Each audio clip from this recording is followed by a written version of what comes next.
Buenas tardes and half a day. Welcome to your Guam Congress building this afternoon. Buenas and half a day. Once again, the Committee on Finance and Government Operations is now called to order. It is 14:01 in the afternoon.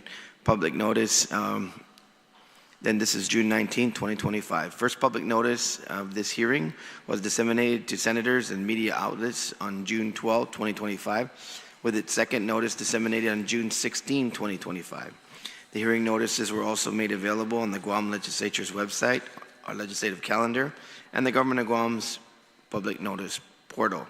The committee will now hear Bill number 44-38 COR, introduced by the Committee on Rules, by request of Magaʹhågan Guåhan, the Governor of Guam, in accordance with the Organic Act of Guam, an act making appropriations for the operations of the executive branch of the Government of Guam for fiscal year ending September 30, 2026, making other appropriations and establishing miscellaneous and administrative provisions.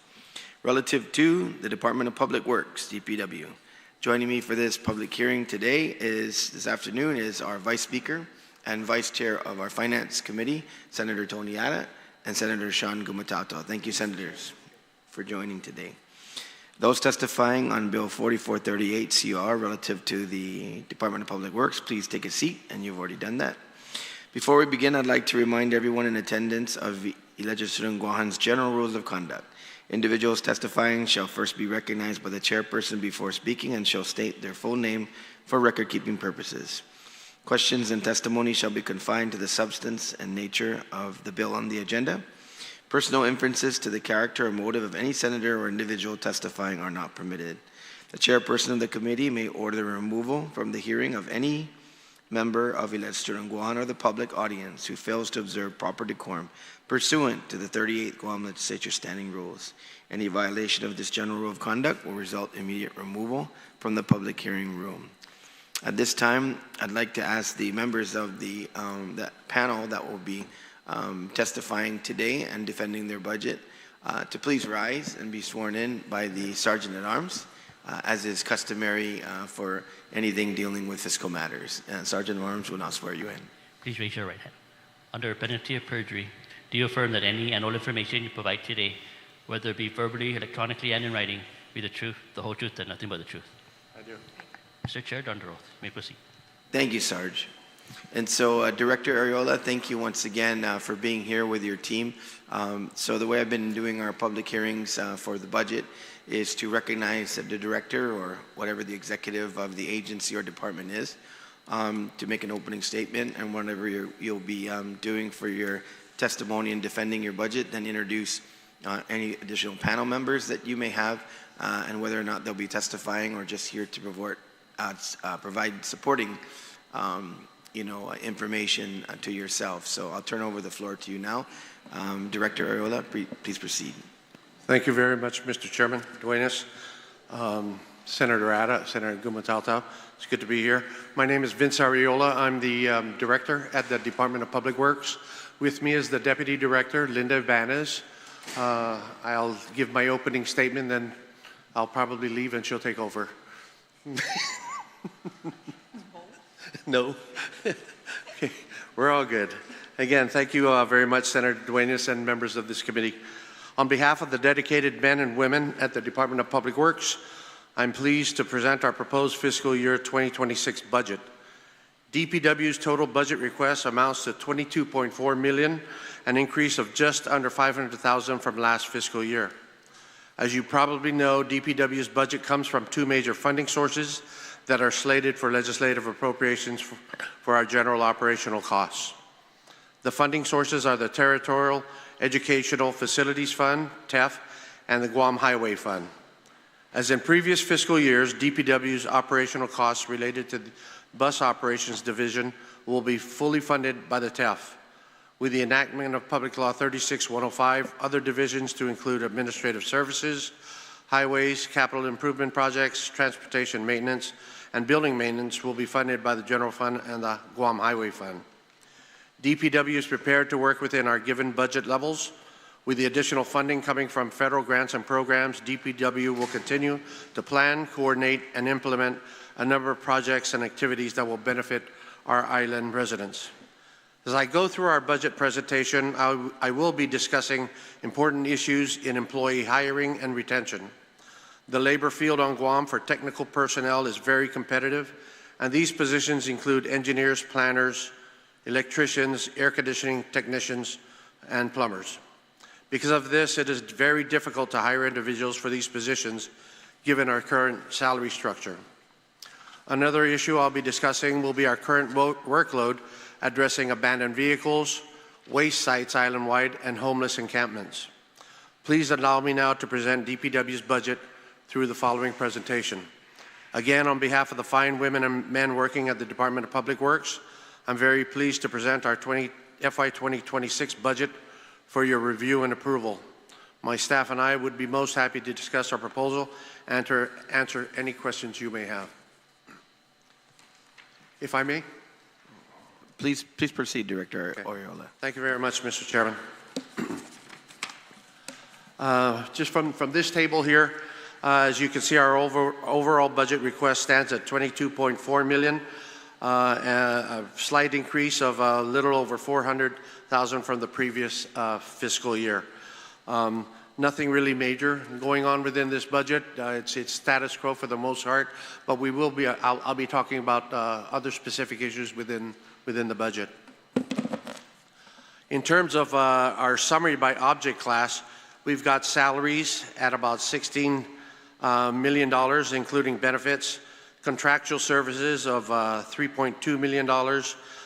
That includes funding for road paving. Let's see, just the other contractual services that we have for copying services. I think there's a bike lane contract that we have to do also. Then, of course, we have the usual supplies and materials for our mechanics, for our bus operations, for our highway divisions. Equipment is kind of low at $82,000, and then, of course, we have the usual utilities and some capital outlay at $410,000. Total, though, is $22.4 million. As I've stated before in previous budget hearings, these are just some of the DPW mandates that we're required to oversee and maintain. We've got well over 1,000 miles of roads, both primary and secondary roads. We take care of bridges, ponding basins, storm drains, injection wells, and of course on our road systems we take care of the traffic signals, safety signs. We also have a coral pit in Dedido that we're responsible for. We take care of school busing for all the school children out there, both public and private for the most part. And as I'm sure you know, we take care of all the street lights that are throughout the island. Also, our CIP projects division handles all the capital improvement projects funded by the government, with the exception of any CIPs that are run through the autonomous agencies. And of course, we do the maintenance of hundreds of government vehicles. As I stated earlier, we have our DPW divisions, CIP, transportation maintenance, highways, building maintenance, bus operations, and administrative services. I'll start first with our capital improvement projects division. This division provides professional and technical services for the government's infrastructure projects and technical support to the island community at large. Basically, we do building plan review, we do construction estimates, we do procurement for government funded construction projects, and with the exception of autonomous agencies, if they've got a construction project, typically they handled it on their own, or they would seek exemption from DPW. For the most part, we give them that exemption. Total today of CIP projects that we have ongoing, we have about 47 right now at a cost of $93.6 million. We expect that to climb every year, just depending on funding levels, not just from DPW, but also from the different agencies.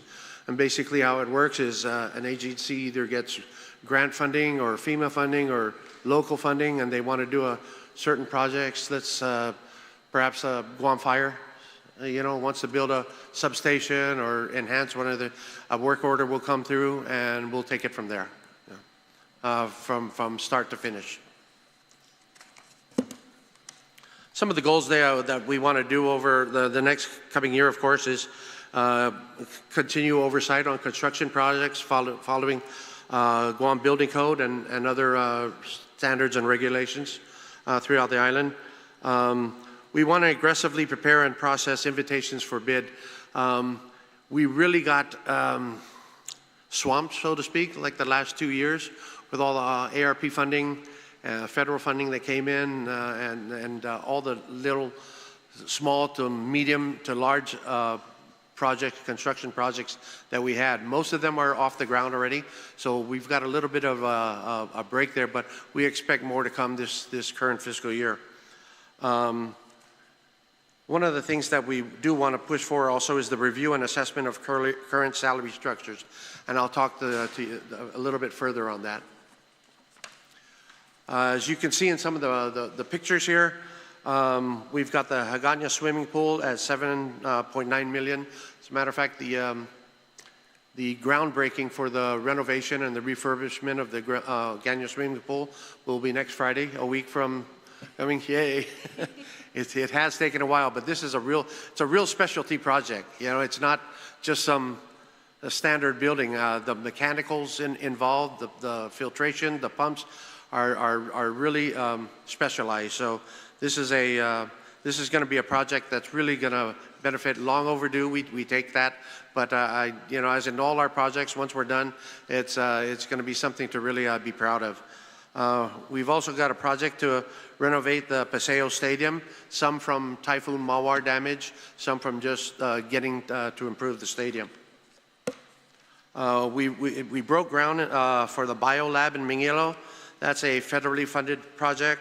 That's the latest picture. That's about 2 or 3 days old. They're laying the foundation for that Bio Lab that's over by the university.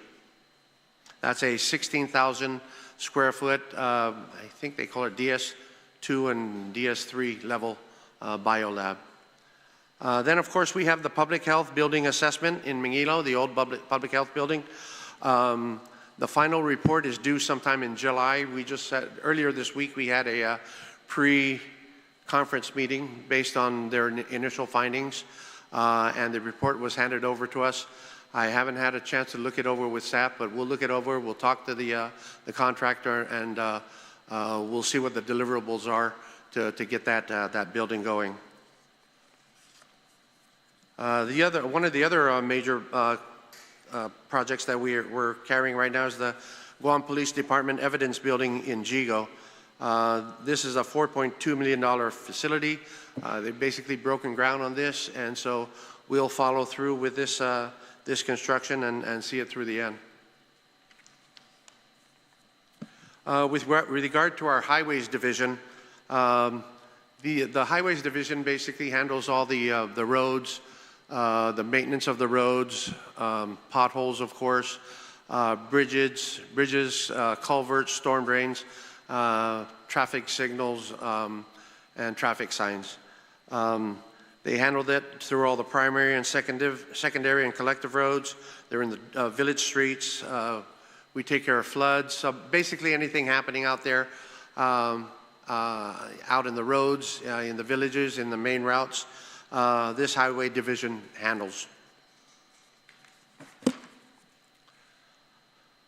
Some of the goals that we'd like to accomplish during the upcoming fiscal year, continued upgrading of roads and construction, and we'll talk a little bit about that as we move on. I've got a presentation strictly on village streets paving, maintenance of the roadways, of course. One of the things we've kind of ramped up this past year, especially during the dry season, is the cleaning of our ponding basins. Guam's got, it's somewhere in here, we got, I think, a little over 60 ponding basins throughout the island. A lot of them are private owned, a lot of them are government owned, so we've kind of ramped up the work in terms of cleaning up and maintaining the ponding basins.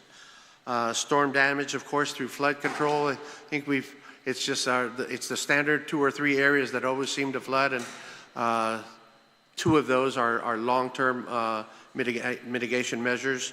One, of course, is the Polaris Point traffic signal area. The other one is the Manel Channel over by the Barcinas family in Meleso, and then the Pago Bay, at the bottom of Pago Bay. Of course, recruitment of staff is always an issue with us, and I'll talk a little bit about that further. So again, as I mentioned, in terms of the highway division, we take care of the culverts. This is here is a pic on the left. This is a picture of the Barcinas culvert in Meleso. This is as we're cleaning it right now, and we always try to get it all cleaned up and everything, of course, before the rains come. I'm happy to report as of today, the culvert is clean and ready to accept as much water as we can. The issue here is we get debris from moving up from up in the hills, in the mountains, and it always tends to clog up, and that's basically bamboo, weeds, and the like. As I mentioned, we're cleaning ponding basins as much as we can, depending on our workload. We take care of flood control throughout the island. Thank God most of it is really down south, but still, every once in a while we get some flooding up north.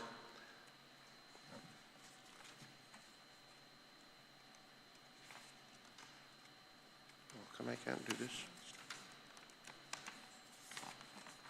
Okay, and then the last one, of course, is we do road striping, guardrail maintenance. If you'll see, we just finished the road striping down down south from Adelup to the Port Authority entrance, and so we'll be continuing the striping from there to Alupan Cove, and then from the mall all the way to the front gate of Anderson. It's taken a while. We have a contractor that does that. Unfortunately, we used to have 3 painting and striping contractors. We're down to 1, so we're kind of at the mercy of that. But you know, we're pushing them as hard as we can, and they're very good. It's the Hawaiian Rock products. They've been doing it for years, and the quality of their work and the materials is excellent. I want to talk a little bit about the Village Streets paving program. As you can see, we start with the appropriations that we had. This is just this past year. Then, of course, we have the appropriation, the expenditures, encumbered work orders, and the balance. I just want to stress, though, in terms of the balance of total balance of 3.5, that for the most part is spoken for. It's the matter in which we do our accounting here in the government of Guam. Task orders are out. They're representing all the 3.5. We just finished Agate Village. We are in Yamadak, I believe. We're in Yamadak doing some paving there. We're going to do most, if not all, the interior road of the village of Meleso. Then we're going to do in Guåhan, I believe from the village to last where we left off, which is, I believe, at the 76 gas station. So that's going to be that's a long stretch. A good part about it is it's only 2 lanes. Traffic isn't like Dedido, so we should be able to complete that fairly fast. And then we're basically working our way up north. After Guåhan, we'll be at Talafofo for some road projects there, Jonia, and then the like.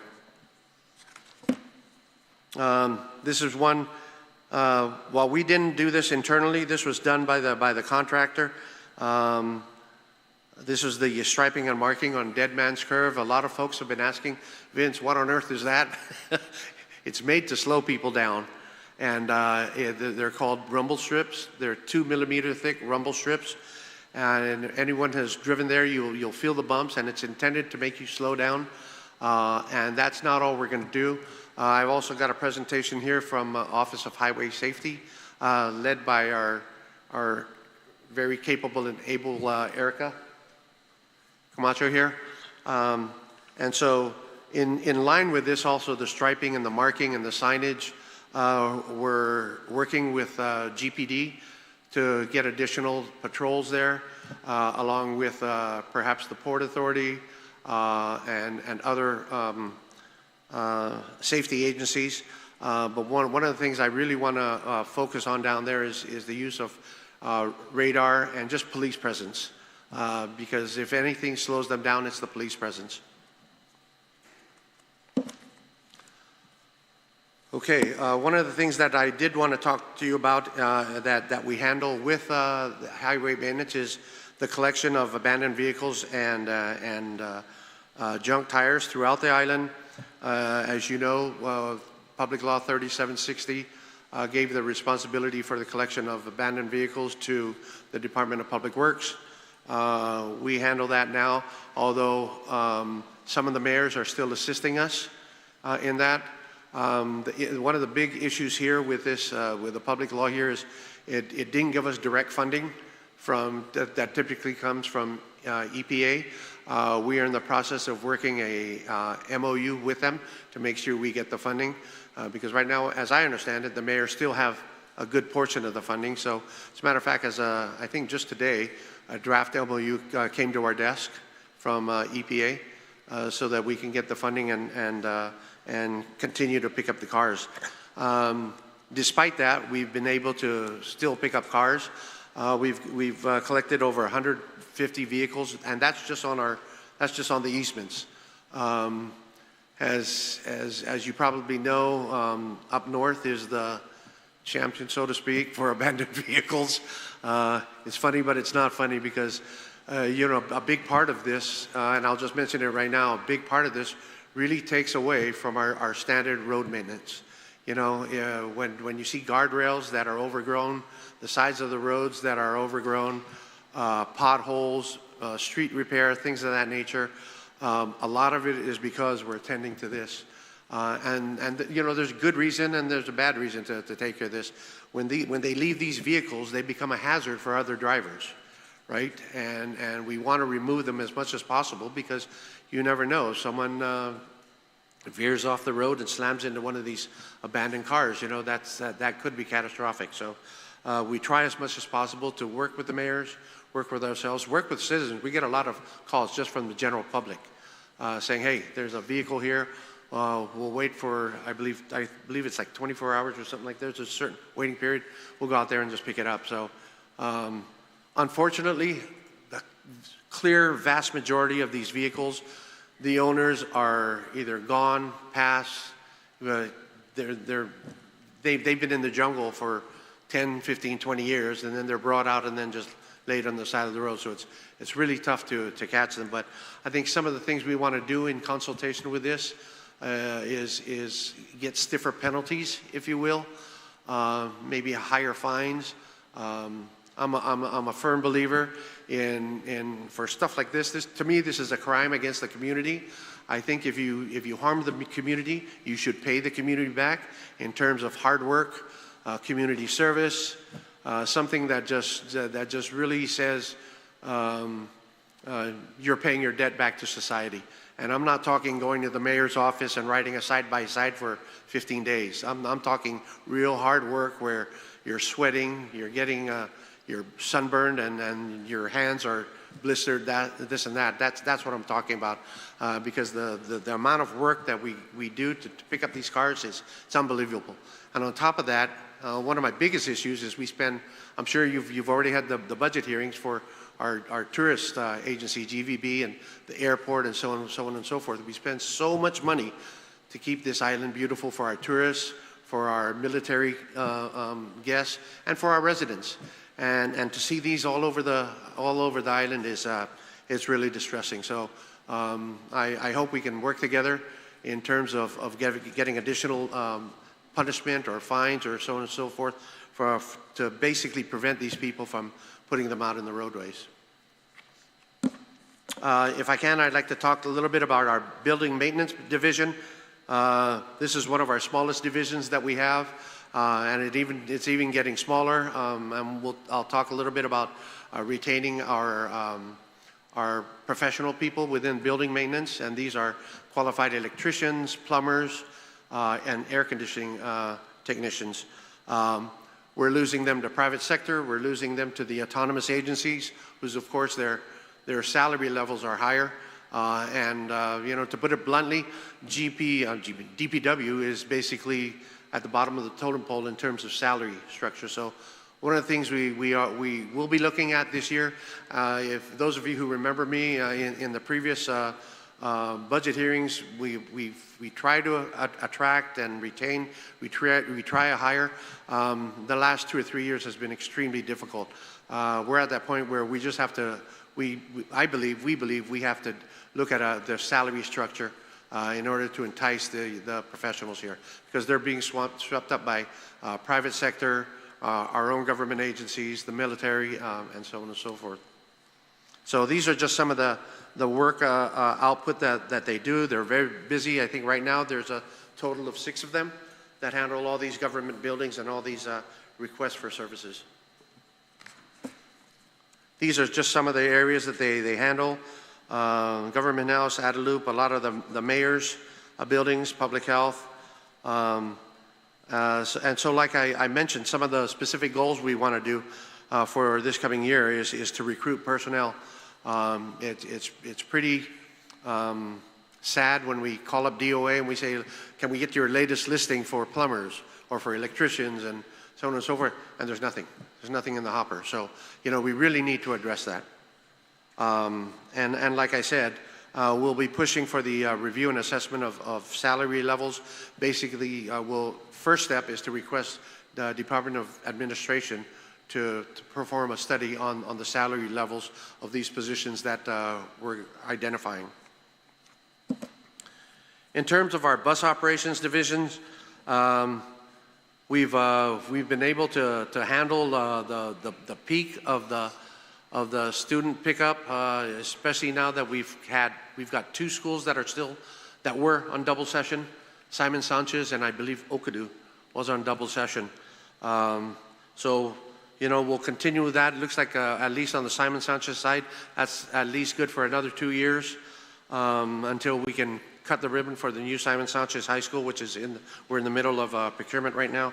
But the bus operations will continue. Specific goals, we are really trying to be as stringent as we can and strict with our bus drivers. As I'm sure you've read, we've had a couple issues with some of our bus drivers. It even got to the point where I called up one of the larger bus companies here on Guam, and I just said, what do you folks do before your bus drivers get behind the wheel? I mean, do you breathalyzer them, or do you stick your nose in their mouth? Do you get it close enough so you can smell them? Do you?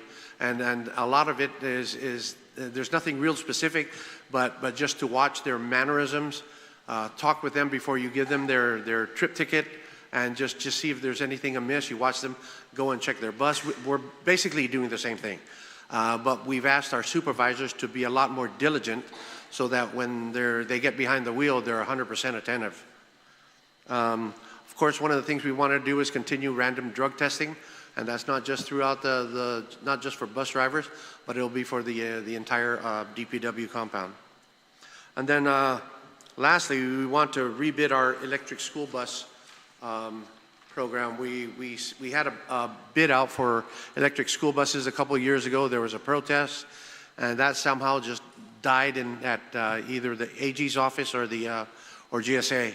And so we've got to go out there and we'll rebid it. The grant, the funding is still available. As a matter of fact, they just sent the feds just sent us an email. I think we have a meeting scheduled with them online sometime next week to make sure that the funding is good, and we'll get the bid out for this. Another division that we have is our transportation maintenance. Basically, this is the maintenance and mechanic shop that we maintain and repair not just DPW vehicles and heavy equipment, but also the official motor pool for the government of Guam. So they basically function as the manager for all the vehicles within the government of Guam. This next table here just shows some of the repairs that they do. They have light auto, as I mentioned, heavy equipment, small heavy auto, and these are just some of the costs you see involved with repairs. Sometimes if there's a very technical or high intensity repair, we'll usually farm that out depending on our workload. It could be a electronic transmission issue. We'll farm that out. Air conditioning, we usually farm that out. But most of the repairs is done in-house. We have bays throughout the DPW. GPD also shares a couple bays with us, as well as Guam Fire Department. One of the things we're trying to do is to make sure that all our mechanics are trained and certified in the ASE certification program. We're looking to enter into a partnership with GCC to assist us, and also Department of Labor apprenticeship program. During the last 3, if not 4 years, we had a lot of interns from Department of Labor that really worked out very well. As a matter of fact, I think we turned around and hired 2. Yeah, a couple of them.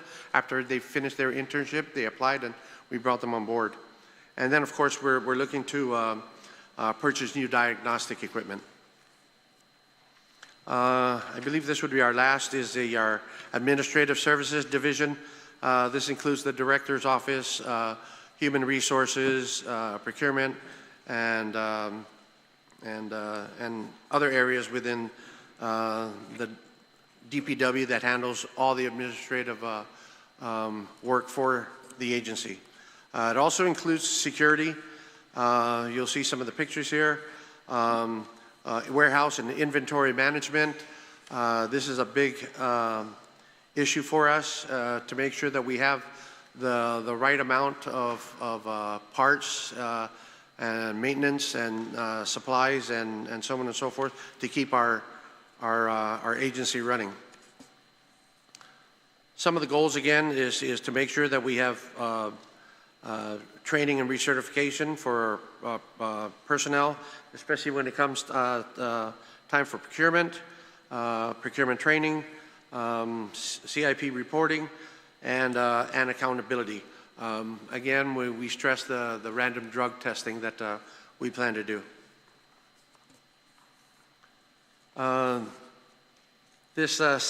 We have a staffing pattern and recruitment there. As you can see, we have a fairly high number of vacancies. We've had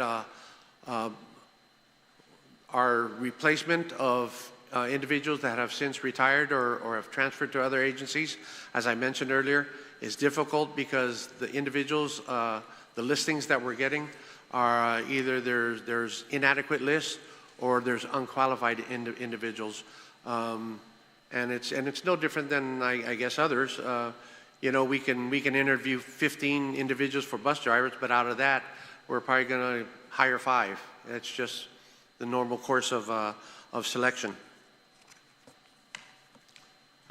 This is the recruitment challenges that I talked a little bit about earlier. School bus drivers, engineers, construction inspectors, carpenters, refrigeration mechanics, automotive mechanics, heavy equipment mechanics, building inspectors, laborers, and surveyors. So some of these are fairly technical, and we can't just take a laborer or a trades helper and slip them into these positions, because a lot of these require education, a lot of them require training. And so as I mentioned earlier, one of the things we'd really like to do is conduct a survey and an assessment of what our salaries look like versus what's out there in the public, and determine why we are either not competing or why, for some unforeseen reason, we're just not getting the personnel. In terms of requisitions to GSA, we still fall under GSA, and these are just some of the requisitions that we have outstanding, submitted to GSA, and then some of the total purchase issued. So really, if you look at it, throughout a given year, and this is just to date, right? So throughout a given year, we're probably looking anywhere from 150 to 200 requisitions that we send down to GSA. And I know we have a bill introduced to transfer authority for goods and services to DPW.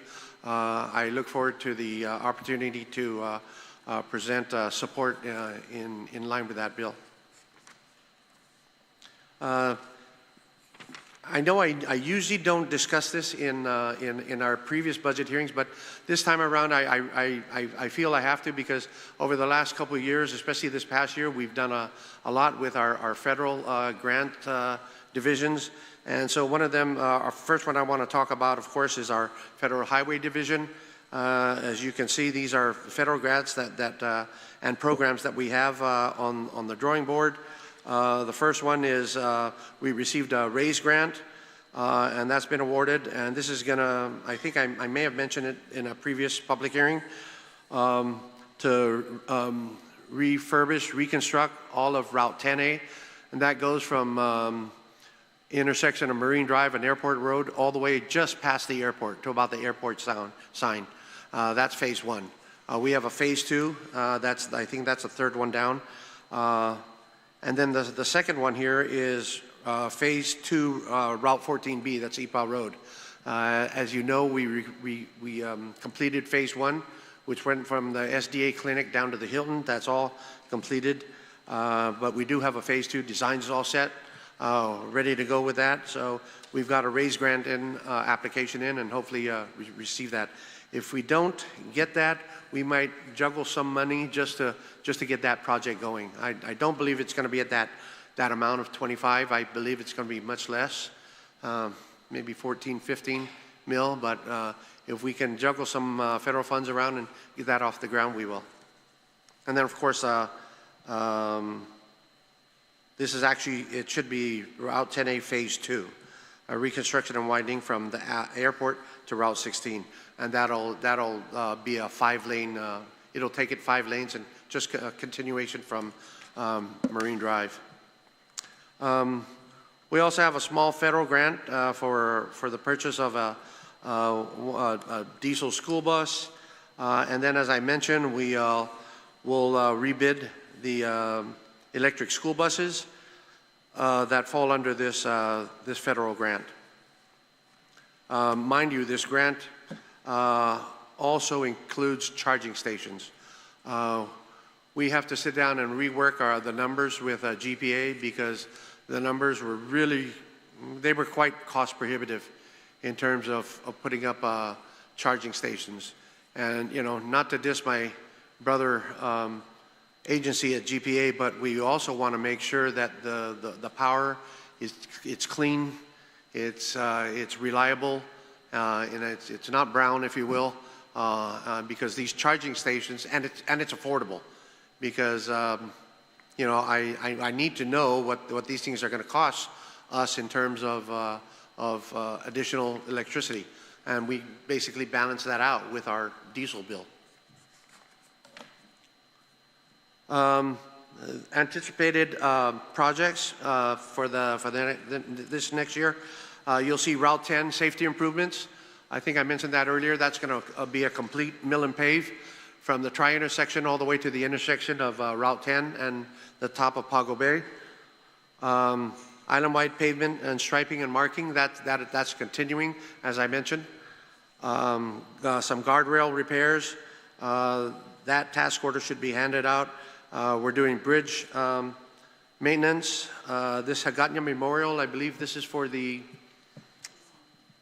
what is that for? The what? It's a memorial right here at the roundabout. Yeah, for when they did the project there, they found burial sites, and so this memorial is to inter those remains. Then we've got some ADA and drainage improvements, and like I said, Route 14B, we'll try to get that started this year. Some of the pictures you'll see, this is the Route 14B Phase 1 that was recently completed. The San Antonio roundabout that was recently completed. I'm happy to say I'll knock on wood, but I don't think we've had an accident since we completed this with all the signage and all the striping and everything. I might be wrong, but so far all the concrete around the rotunda looks still intact. One of the things, if I may, I'd also like to talk about our Office of Highway Safety. You hear a lot about them in terms of click it or ticket, child seats, bike safety, the using of cell phones while driving, and of course DUI, anti-DUI programs. While this is a small grant and a small division within DPW, they do a lot of outreach that I believe has a lot of impact. They're in the schools, they're in the malls, they're in the shopping centers, they're out in the villages, they're in the senior centers, they're in the community centers. So they do a lot of outreach just to now I'll go through a lot of their policies, a lot of their procedures, and a lot of their grant requirements. So again, it's a division of DPW. They're 100% federally funded. We work very closely with GPD, GFD, and a lot of the port police, both at airport, at the commercial port, Port Authority of Guam, and I believe customs. And to include the judiciary as well. So again, their mission is to prevent motor vehicle crashes, reduce fatalities, serious injuries, and a goal of zero road weight for fatalities. And a lot of that is education, education, education, and outreach. A lot of that also is through the information that we have. A lot of it is data-driven, so that when we do stuff out there in the highways, such as what we're doing at Dead Man's Curve, a lot of that comes from this program as well, from qualified engineers who are experienced in this type, addressing these types of issues. We're looking at a $3 million funding for this coming year, and like I said, we work with these agencies here. Some of the initiatives, I think some of these I mentioned also: Safe Streets Community Council Model, traffic safety operations, and you could just read for yourself, but there's a lot of campaigns that these individuals do, and a lot of them are within the staff are issue specific, so that they're well versed in it. And I think one of the best things about this program is there's direct training. These individuals go off on quite a bit to receive direct instruction, and when they come back, it's train the trainer kind of thing. So I guess the payback, if you will, from this program is you can't really measure it. You know, one of the ways they do measure it though is through traffic accidents, traffic fatalities, and we've seen a lot better results from over the last couple of years. Of course, a lot of that has to do with the road conditions as well. So these are some of the programs that they fund: alcohol and drug countermeasures, police traffic, speeding. We provide GPD with all the radar equipment. We provide GFD with the EMS, the Jaws of Life, and things of that nature. These are some of their program highlights that they've done throughout the year. Again, they're out in the community, and they're just they're very well versed, I'd like to say, in the programs that we are required to present out there in the community. And then these are just some of the program impact summaries: the number of fatalities, the different locations, and some of the classifications.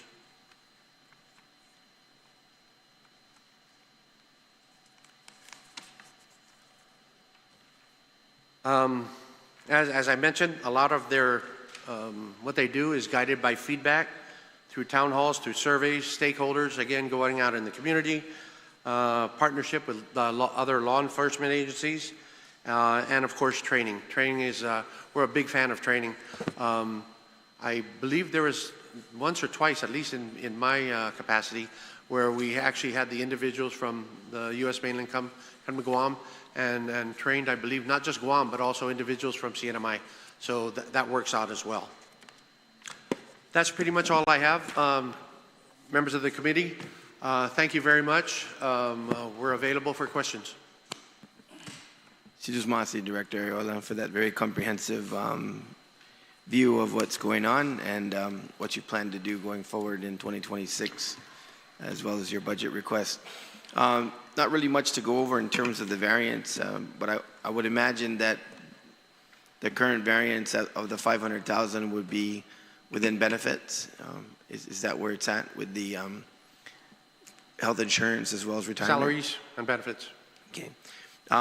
You know, Director Arreola, I know this wasn't in the presentation, but it's come up quite a bit in some of the different hearings and some of the different conversations we've been having, particularly with the private sector, and it involves construction and permitting and one-stop. Can you give us an update in terms of how one-stop is operating? And the biggest thing really that we're getting is the turnaround time in terms of permits and Sure. when they submit and to final, being fully stamped and approved for going to construction. Can you discuss that with us? Sure. Be happy to.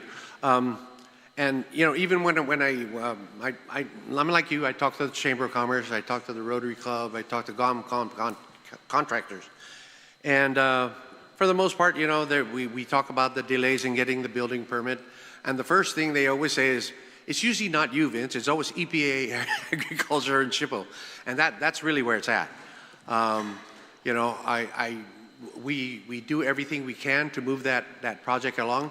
Sometimes when things escalate and get to our desk, we look at the purpose, at the type of construction, and whether approvals from certain agencies are really needed. But for the most part, we know the struggles with EPA, and because EPA basically handles the entire island inside and outside of the fence line. So, that's a handful for them. I think in terms of SHPO, we've been able to grasp the actual duties and responsibilities of SHPO to get it a little bit more streamlined, if not a lot more efficient, to get their approvals out. And of course, agriculture. We still have their issues with endangered species, the snails, so on and so forth. But I can say this, like within DPW Central, for plan check, plan review, what we've tried to do, and we work very closely with the permits administrator, when large projects come in, and when I say large, it's usually, the threshold is usually by square foot or the type, like a commercial building comes in, a commercial, apartment comes in, a condo comes in. We try to get with the owner and do pre-reviews so that by the time it comes in for final, we're well aware of it. We did this, we've actually been doing this for the last 5 years, and it's worked pretty well. And we mentioned to a lot of the developers, if you've got something big, come to the office, let's start talking about it. We want to know what you're going to need in terms of clearing and grading, what the site is like, so that everybody just lays everything out on the table. And I think the real key here, Senator, is to do a lot of pre-review of the application, or even before the application gets in. We did it for a lot of the larger ones. We did it for a lot of our current projects. So, I think that's pretty much where we stand.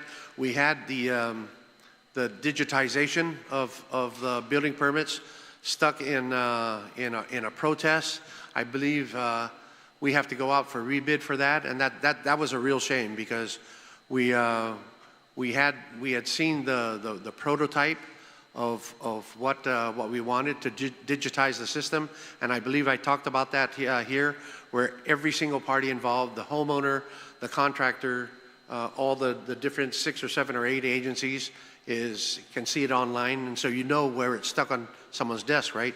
Unfortunately, we had a protest on that, so that again has to go out for bid. So in the meantime, what are we doing to make it more efficient, right? We're continuing to do training. We've got a better tracking system, if you will. It's not manual. It's computer-based, but we basically created it on our own just to make sure that we have a tracking system to see where it gets stuck at. But again, I think when it comes to larger projects, I would really recommend, and I have been recommending, that these individuals come in and we start doing a pre-review and do plan checking and site checking as well.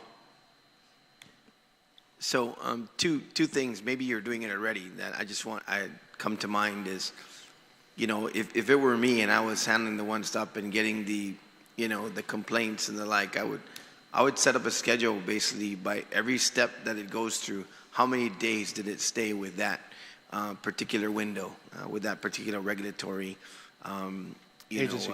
So that at the end, it's clear, you know, by the time this thing came in to the time it exited, you know, here were the choke points, and so we can continue to try to address that. You know, Vince, the one thing, I don't know if you're able to do this within your division and the one-stop. One thing that really just kind of jumps out is when you're talking about a single-family dwelling, right? Mm-hmm. I mean, I know there's probably no jumping ahead, if you will, you know, but it seems like, you know, 6 months, 9 months, a year for a single-family dwelling in areas that really pretty much standard. Other people, you know, it's a community and it's a lot that, you know, you would know about unless it really had some deficiency of some sort. Mm-hmm. But I mean, all else being equal, that it's something that was designed, you know, and has a plan for, and the plan's going through. Is there any way to take something like that and kind of extricate it and see if that thing, you know, is not a first in, first out with regard to the entire gamut of the regulatory agencies? You know, Senator, we've had permits come in for single-family dwellings that are out in 3 weeks. A lot of it just depends on where it's being built, the condition of the site where it's being built. Does it need civil work? The topography? Is it near a wetland? Are there, you know, does it need a lot of clearing and bulldozing? The snails, things of that nature, right? We also have issues with contractors. That's one of the reasons why we really wanted to get this digitized, so that a homeowner can go online and see, oh man, DPW or EPA is still waiting for a contractor drawing for this, this, and that, right? And we get a lot of that. And unfortunately, you know, if the contractor is stuck or they're busy with other things, the first thing they're going to do is going to, oh, it's stuck at DPW. And that's where we get, oh, yeah, all right. Oh, so we've been there for over a year. But, you know, we can look back in the files and see where where the holdup is. But a lot of the holdup, Senator, and I've told a lot of the contractors, the Chamber of Commerce, you know, a lot of it is with your contractors and architects and our engineers. You're spending $300 an hour for these individuals who are missing, they're missing things within their plans that we are catching. And it's not to point fingers. I'm just saying that's a reality of what's going on out there. So if there's something that literally takes a year to get a permit for a single-family home, there's clearly reasons. I don't believe it's 100% government delays, and if it is, it's got to be something fairly important. And a lot of times, you know, the individual will call. And we'll go in there and look at it and try to speed things up. But if it's information and additional drawings or revised drawings that we're waiting for, we're at the mercy of the engineer, the contractor, or the architect. But by and large, I've seen single-family homes. They're out 3-4 weeks, assuming everything is good with the property, with the plans. They're all stamped. It meets. Code and so on and so forth. Yeah. But we'll, you know, yeah. we'll look in there. Like I said, we do have a tracking system. We can look in there and see what's taking longer than normal, especially for single-family homes. Yeah. That's good to know, Vince. That's why I wanted to ask, because I mean, it's the kind of question I get all the time, and so it's really good to get this information out. That by and large, all else being equal and everything being, you know, accurate in terms of on the contractor side and in terms of the site preparation and the site itself, whether it's eligible, the turnaround time actually is, the choke point's not DPW. Are you saying then on the digitization of the, is it going to be a portal to where basically it can be accessed? Oh, absolutely. Direct portal. So this will be like, you know, it's my construction, right? I could just go, almost like my tax refund. I can go in there and just pull it up and see exactly where everything is and why it's there. Whose desk is it on? Man, right, that's and if that's I may, going to be a big deal when you get that online. One of the things I forgot to mention, especially when it comes to home construction, or actually any type of construction, what we found, especially with regard to home construction, is that we found that a lot of home constructions from, let's call it like in from mid to southern Guam, right? We're having a lot of issues with their leaching field and septic tank because, you know, there's a certain, there's a certain design for leaching fields and septic tank based on the square footage of the house, the number of occupants, so on and so forth, right? But what we're finding out is when they put the leaching field in, and we've got maybe 3 if not 4 cases today that we're still trying to figure out, is that when they put the leaching field, that according to code is fine and it meets all specs, right? They put it in the ground, within a couple months it's not working because the soil conditions down there don't percolate, not like they do up north, or say in Magaʹhågan or Tamuning, right? You have a leaching field and a septic tank, it's going to work up north. That's where the coral's at. But let's say we have, I believe, 2 in Guåhan. We had 1 in Talafofo that had to be redug up and everything, brand new home and everything. You know, Talafofo, that's clay.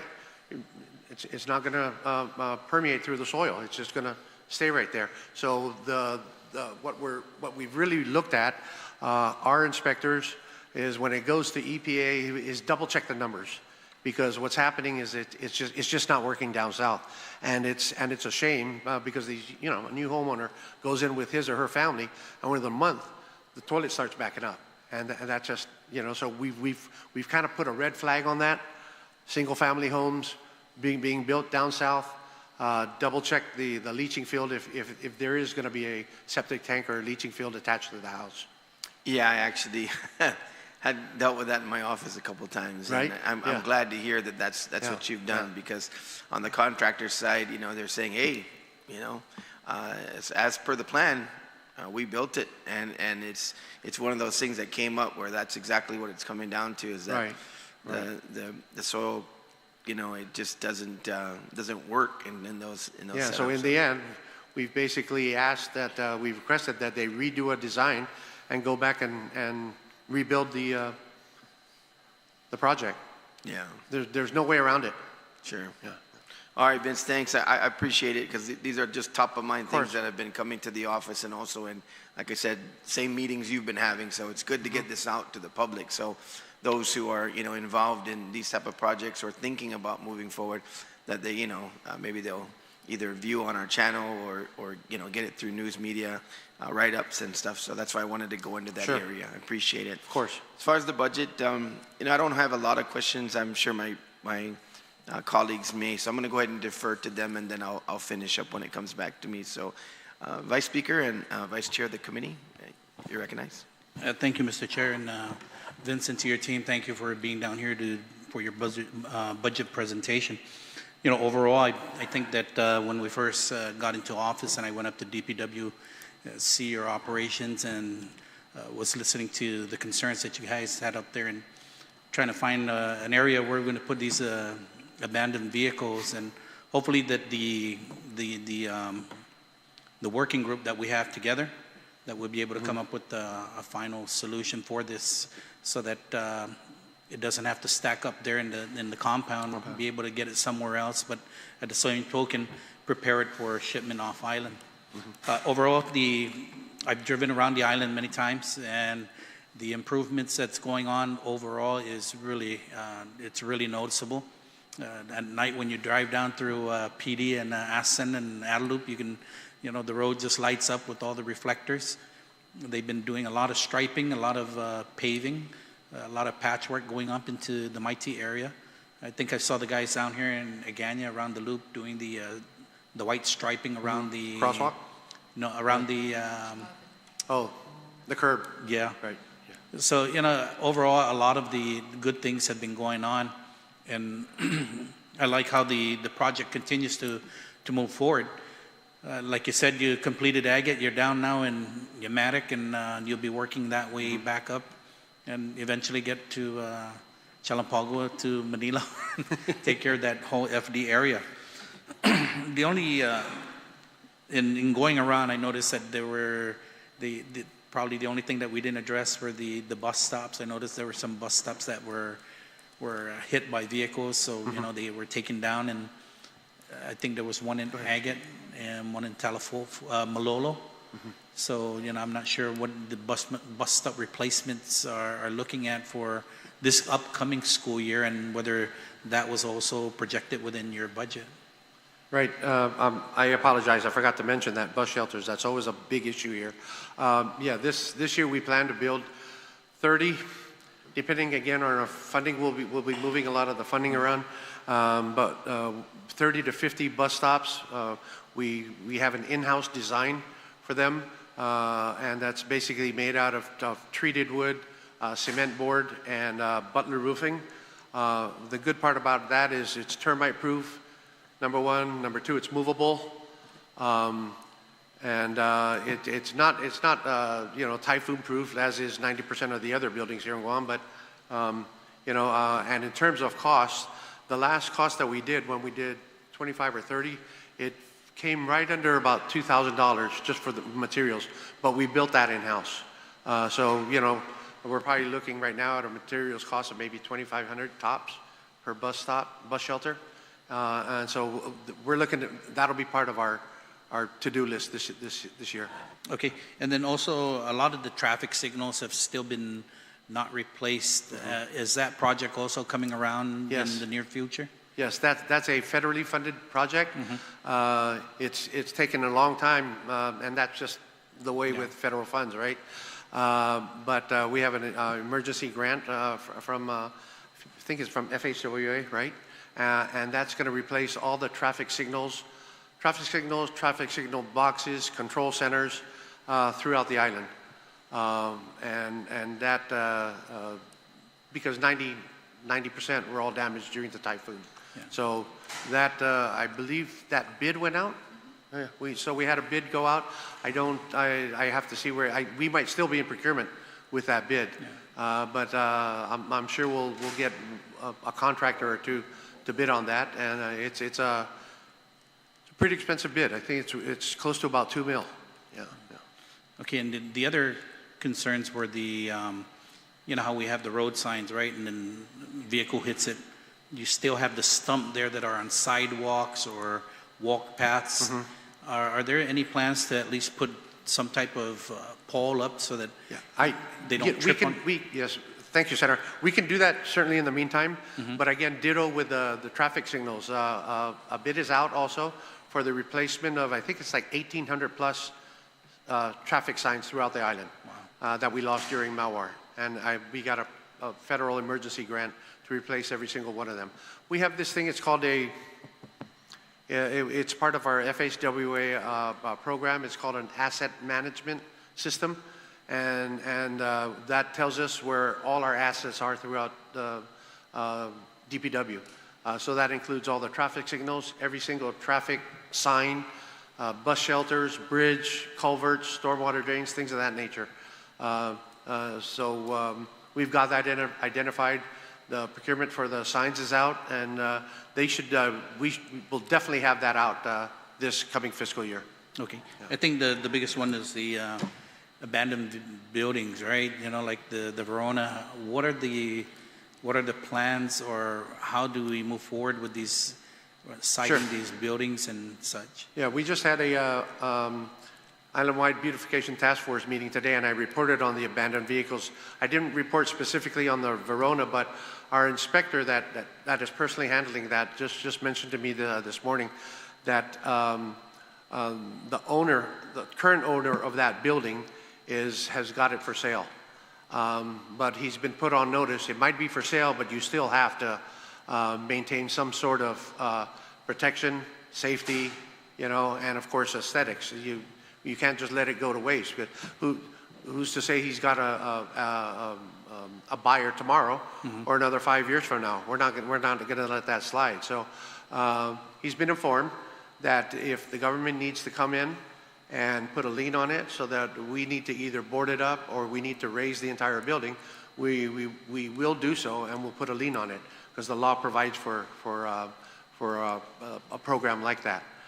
So that's a real big issue down in Tumon. Everybody talks to me about that, and so we're gonna have to really step it up and push for that owner to either raise that building, get it sold to someone who's going to renovate it, or those seem to be the only two issues. Right. We either take it down or go in there and renovate it. Okay. And the other thing that I had on was your engineers 1, 2, and 3, all fields. Doesn't the contractor you currently have, I think it's a WSP. Mm-hmm. Our PMT, program management team. Don't they, part of that contract, doesn't it call for having them train for engineers as well so that DPW can start bringing them on board? Right. And where are we at with that? Yeah, the actual agreement is for them to not just train, but to mentor and transition from a program management team to one that's guided strictly and operated by DPW. Like I said, the problem is they can't train if we don't have individuals to train. Right. And we've been able to hire a few project coordinators, a couple of planners, but when it comes to engineers, DPW is out of luck. We've been without a chief engineer for maybe 2.5 years. We just advertised again, and no one's coming to the table. What's the salary for the chief engineer? It was 125, 130? Wow. You can't get them. Not even close. Perhaps the problem right there. Yeah. I think beginning engineers are starting at that level, at about 130, 140, either in the private sector or anybody working in the military. Yeah, definitely. But overall, everything with DPW that's been doing for our island is really, you can see the difference, the improvements. Right. Yes. I just came back from the nation's capital and from California, and our roadways are 20 times cleaner than their roadways. Our roadways are 50% smoother than theirs. So, yes, do we have problems here? Absolutely. But, you guys have been addressing them and tackling the issues one by one. And I think that overall, you guys have been doing a superb job up there. And I, commend you and your team and the team up at DPW to continue the hard work. Yeah. It just goes to show that, we work together, get these things, absolutely the results. It's showing throughout the island. So we really try, Senator, and a lot of it is moving funds around and prioritizing what we really want and what we really need, and so it's a balancing act for us. Yeah. And thank you, Mr. Chair. That's all I have. But thank you guys for all the hard work you guys do. Thank you, Vice Speaker and Vice Chair of that committee. Senator Gumatata, you're next. Thank you, Mr. Chair, and thank you to Vince and to Linda for being with us, and thank you for the DPW team, again, for all of the hard work. I think sometimes I don't want to take it for granted. I live in southern Guam. I appreciate the Paglo Bay project. I have been fascinated by the work that's being done on the roads down, not only in Talofofo and Ipan, but also I'm looking forward to, when you make that turn, so I can maybe go down and visit again all my friends. But I know that it's not easy. And so again, kudos to you and your team for your commitment, at least to the South for now. Thank you to the North for being patient at this point. I only have I have kind of a handful of questions if I could. And let me go ahead and start with in the budget with your drug testing number. What information can be shared with the committee regarding the substantial decrease for drug testing costs, which adjusted from $3,380 in FY25 to $880 or $2,500 less in FY26? And for the record, how does the reduction impact DPW's ability to ensure that public safety, particularly the protection of students who are transported to and from our public and private schools through drug testing and other measures, can help prevent and detect the use of controlled substances by employees as has been alleged at DPW in the past? I think, Senator, if you look at a budget, right, while we have the number is lower than what we had used before, what we plan there is you know, when it comes time for actually implementing the budget, right, and we already know we're short from the beginning, we look to transfer certain funds from different categories within our agency, because I believe in the past it's a one lump sum budget amount, and it's what I mentioned before. We move funds around to make things happen. It's certainly not to say that we're going to decrease the number or the amount of drug testing that we have. Random drug testing is a high priority with us, as is with any government agency. We want to make sure, and we want to let the individuals that work with us know that you know, we're on top of them. Yeah. So are we going to shortchange and reduce the number of random drug tests? Absolutely not. Yeah. Okay, Vincent, well then let me ask the question then, just to stay with that. Over the last 2 fiscal years, how many times have you guys randomly drug tested the employees of DPW? 6 months. Go ahead. Go ahead, Linda. Every 6 months, and then we have post-incident drug testing. Yes. So if we have an incident, they're automatically tested. Yeah, the post-incident ones I'm probably not as concerned but about. it's every 6 months. Okay. For the last 2 years. And of course, when Typhoon Mower, that's when we didn't provide it. But this year we are going back to every 6 months. Okay, thank you so much for that. All right, moving on to your maintenance of government of Guam facilities.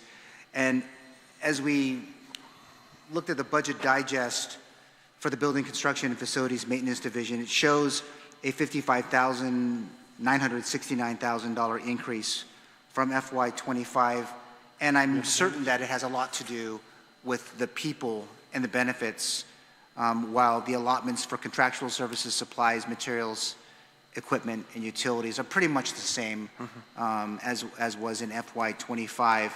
Can you share, I know you shared at least this last year, which is important, but what projects have been addressed, or maybe you can talk about, were these, in terms of the total numbers over the last 3 fiscal years, was that number about the same in terms of projects? I think it's like somewhere around just 1,263 for the last year, or 1,262. Is this for, you're talking specifically building maintenance? Yeah, your projects that your team does on the annual.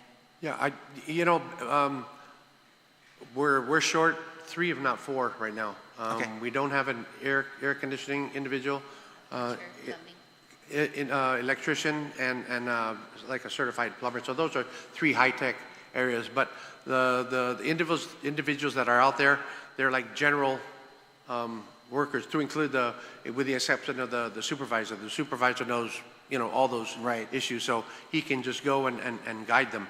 But when it comes time for maintenance, because of our short staff, we're basically on call every single day.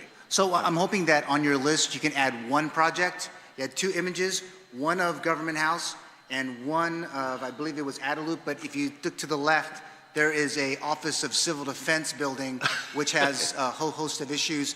I'm hoping that at some point, and I laugh, but I'm also nervously laughing, because as we are in storm season, at this point, that building is probably not ready to be the primary EOC. I think we're going to have to, I think you guys can attest, you may want to consider the alternate EOC for a storm at any time over the next 6 months. Right. I think, correct me if I'm wrong, I believe we have a work order for the Homeland Security Office for renovation and refurbishment, addressing all those issues that have been and are currently up there. We just received a work order recently? Yeah. So we did several assessments on civil defense, right? That includes their plumbing, AC, their elevator. So of course it's beyond our capacity, right? So we did inform management that you would have to contract those services out, and you know, and at that point, their funding issues. So now we have a new work request that will address all their deficiencies in that office. Okay, that's what I was saying. You could add another image. Just go a little bit more to the left. I think we can find something there. Let me talk a little bit about the, and I think I might have talked to Linda about this before recently, but when we talk about restoration of damaged government property, encroachments, and this was very isolated because I got a call in my office, but I'll just go ahead and ask it for the record. But what information is available regarding either encroachment complaints, including but not limited to shipping containers, used cars that are displayed for purchase, and other objects that are placed partially on a public sidewalk or streets across the island, and what actions have been taken to address those violations of public safety? Or are you involved in working with GPD? Typically, we'll send our inspectors out there, first of all, to make sure it is encroaching on a public easement or a public right-of-way. And once that's done, we make contact at the same time with the property owner and or owners to remove it. For the most part, we've got pretty good cooperation from them. Every once in a while, we'll get an individual who says, no, this is my property, even though it's definitely on the road, especially wherever there's a sidewalk, say like in Sinhanya. Sinhanya is kind of notorious for that. Sorry, Sinhanya. But it's just one of those things, you know. You know, they leave abandoned vehicles right on the roadway, but we work very well with the Sinhanya mayor in getting them out of there. I'm trying to think of another issue where individual just would leave we don't usually get a container or anything like that. We had one individual up in Mingilo. He had a junk vehicle in his garage and he just pushed it out to the roadway and left it. But he didn't want us to move it because he still wanted it for parts. We said, if you want it for parts, to get it back in your garage. And by the next day, he pulled it back into his garage. Yeah, and I think I mean, as we start to maybe wave around that ticket book at some point, I understand people, you know, that are struggling and trying to take care of some of the things, but at some point, when it becomes a hazard to all of our members of our society, especially the motoring public, that is a problem for all of us. And but can I just kind of going back to the very beginning of this questioning was, what actions have been taken by DPW to secure funds from individuals and or businesses that were found responsible for damaging or unsatisfactorily restoring government property, including but not limited to any excavation on roadways required for telecommunications infrastructures, guardrails, bus shelters, street signs, concrete mix spills, and the case that we talked about was the underpass when there was a fatality right at that section, right going off to Bellow Road. Okay, go ahead. So we are implementing a system where we're able to work with GPD on those traffic violations. So we used to have it. It's called an Oscar, and we worked with Federal Highway to identify potential accidents, right, and caused by car crash or, you know, excavation and whatsoever. So if the party is at fault, we would go after their insurance. And so that has been working for several years, but of course the software is expired, right? And we have to revamp and put it out in bid. But that was a system in place where we were able to make a claim against the insurer if they have insurance. So the insurance company would pay DPW or pay to replace that, whatever they damage. If not, if they don't have insurance, then the government will make a claim against the owner. And so that was a practice that DPW was able to work on. And unfortunately, the system went down. And we are implementing and working with GPD to bring it up again. All right. Well, thank you. Yes, something else, Vince? Yeah. For now, Senator, if I could also just to add, that's one of the reasons why we brought Erica here. The Office of Highway Safety also assists us with that because they work very closely with GPD. So whenever there's a traffic accident, while we may not have that software, we have a manual system in place so that they know about it instantly. We establish a file for it, and we get our records to go after either the insurance company, the owner, or whoever it is that damages you know, our assets. With regard to the road excavation and repairing of our roads, We have inspectors that are out there because most of the time when they seek a highway encroachment to cut into the roads for installation of a sewer line or cables or whatever, they need a highway encroachment, and depending on what it is, we require them to post a bond, and it could be cash, it could be a regular bond rather, or insurance, and at the end, when everything's complete, even the mayor signs off on it that it's complete. Our inspector signs off on it that it was done the right way because we have a certain standard of compaction, and also the material that's used for repairing the roadway. Then we'll sign off on it. So it's similar to like a final occupancy permit, so to speak, or a final payment. Okay, and I only have just maybe one more question. And you were talking about the electric school buses. I mean, when we think about its feasibility and the technology today, you have a bus, you have to maintain it, the operations of it all. I know it was grant funded, but is it really in 2025, is that something based on the current fleet? I mean, it's great to have a school bus that can put around with a battery, but is it really feasible? And then once you bring those buses here, will it end up in the bus morgue after a couple of years because you're not able to keep it going? Well, that's supposed to be the number one sell of electric vehicles, is there's no fuel costs and the maintenance costs are supposed to be extremely minimal. That being said, my bus people, both my superintendent and assistant superintendent, it's like, boss, it's a no-go. Not for electric school buses. So, you know, we have a meeting with the grantor. I believe it's sometime next week. It's going to be an online call, and we have to literally discuss it with them. You know, and we get all this green and resilient and stuff like that, right? But you know, at least from what I've seen. No, I mean, because you mentioned earlier in your presentation that you were already having a hard time with the charging stations, and then just think about you're going to have to certify your guys or one or two of them to maintain a electric school bus. I'm sure they have other things they could be doing with that time. And I only have one last question on that, was on the fleet. When you think about the vehicles that are in there now, what's an average amount of time that the vehicles, whether it's a bus or a truck or car from across, what's the average amount of time that they're inside the bay getting repaired on average? Just the average days, hours? I can't say, Senator. For typical maintenance, it's typically a day. For your standard maintenance, you know, checking the brakes, oil changes, fluid top-offs, things of that nature. It probably takes about a day. But something more intense could take a couple of days. It really just depends. Like a full brake job, depending also on parts. You know, if we have the parts available, probably takes at least 2 days on a bus. Okay, and I asked that because I think that the budget in supporting it, making sure that you have the resources and we have an understanding that it's down, but it won't be down for long because they're really kind of busting their you-know-whats to get the vehicles up and running again. One of our biggest issues, as I mentioned earlier, is procurement of the actual goods. You know, we're at the mercy of GSA for procurement of goods, and I've said this so many times.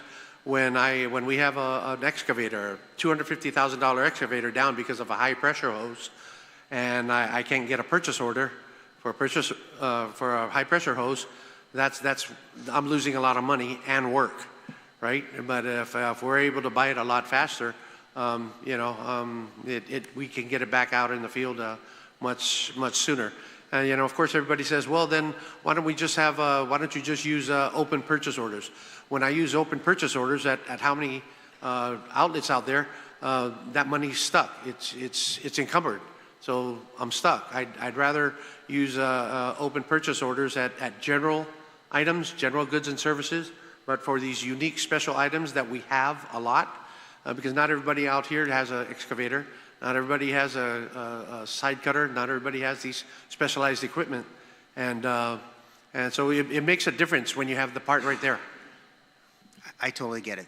Thank you again, DPW, for all that you do. Mr. Chair, thank you again for allowing me to ask questions today. Thank you. Thank you, Senator.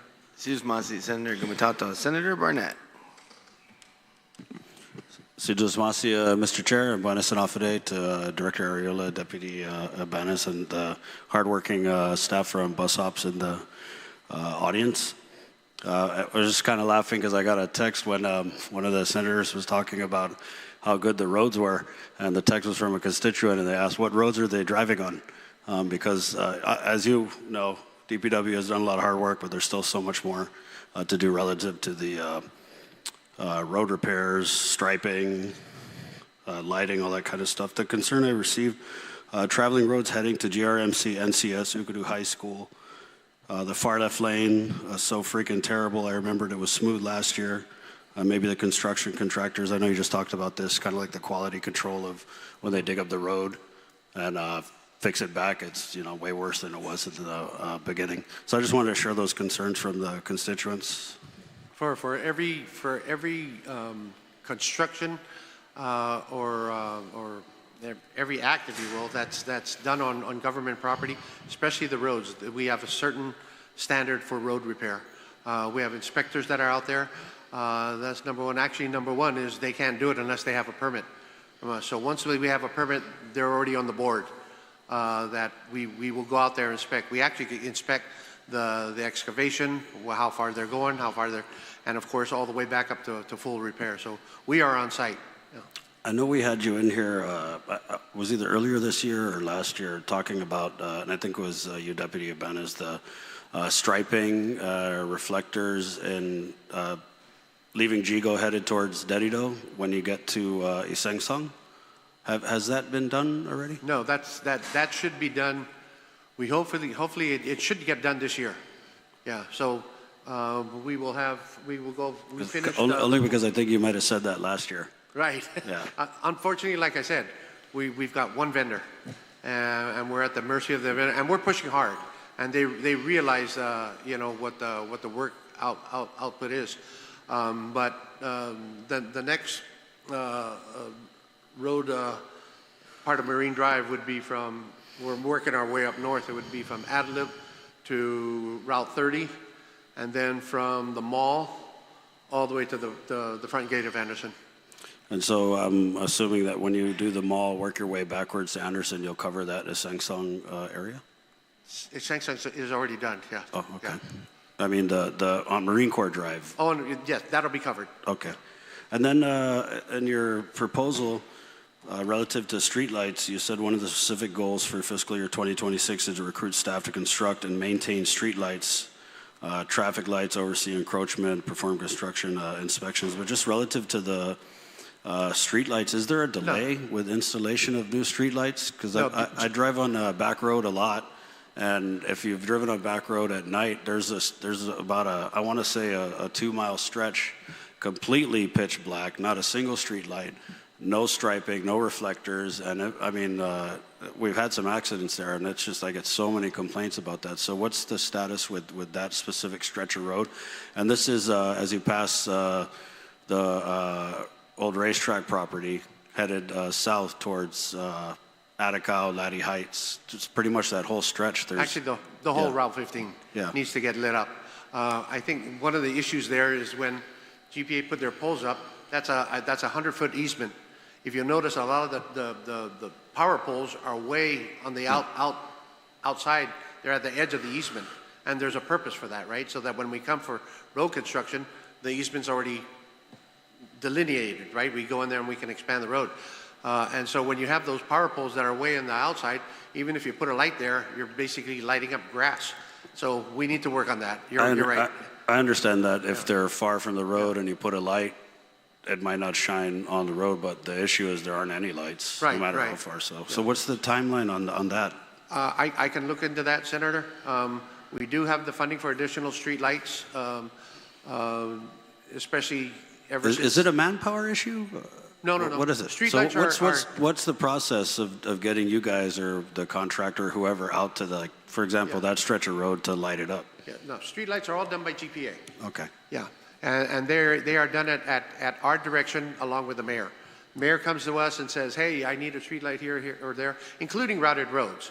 Yeah, so I will put that at the top of our totem pole here, and we'll get Route 15 taking a look at it. If the poles are there, we'll light them up because we do have the money for street lights. Okay. So what is a work order goes in from us to GPA, put up these street lights, they charge us for the installation, and then they bill us on a monthly basis for street lights. But it usually starts with the mayor For the most part. Okay. For the most part, mayors.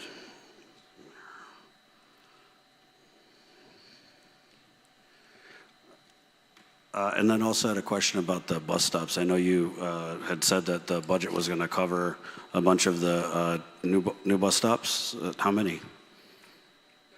30. Okay. A lot of it is really going to depend on our budget, right? How much we have, how much we're able to pull, and the cost of the materials. So, you know, it really wasn't too much. The last one we did 25. I think that was about less than 50,000, I think, for 25 of them. Are you currently out of materials for bus stops now? Right. So we have a purchase order already. It's awarded and executed. The problem we're having is the delivery time of those concrete boards. So basically we have the plywood, we have everything. Our intent was to build this summer for the new school year. So we're just waiting for certain items. Okay. But that was appropriated for 50,000. We just kept the current budget. I do want to thank you, Deputy Linda, because, you know, we had a lot of concerns about bus stops, whether they need a bus stop or a bus stop needs repairing. You've always been very accommodating with that. But I got to ask specifically, we had put in a request in Palanta at Tovis Road. Has that been addressed, or is that something that we're waiting on? It's on the list to replace a new bus shelter. And then is DPW also responsible for placing the barriers in front of the bus stops? Because I wanted to, again, just share the concern I received from another constituent across DRT and Barragata Heights. And I think there might have been an accident here prior. It's one of the Laddystone bus stops, but they were asking if DPW, if that's your area of responsibility, if you could place the cement barriers that we see at some of the other bus stops there. Right.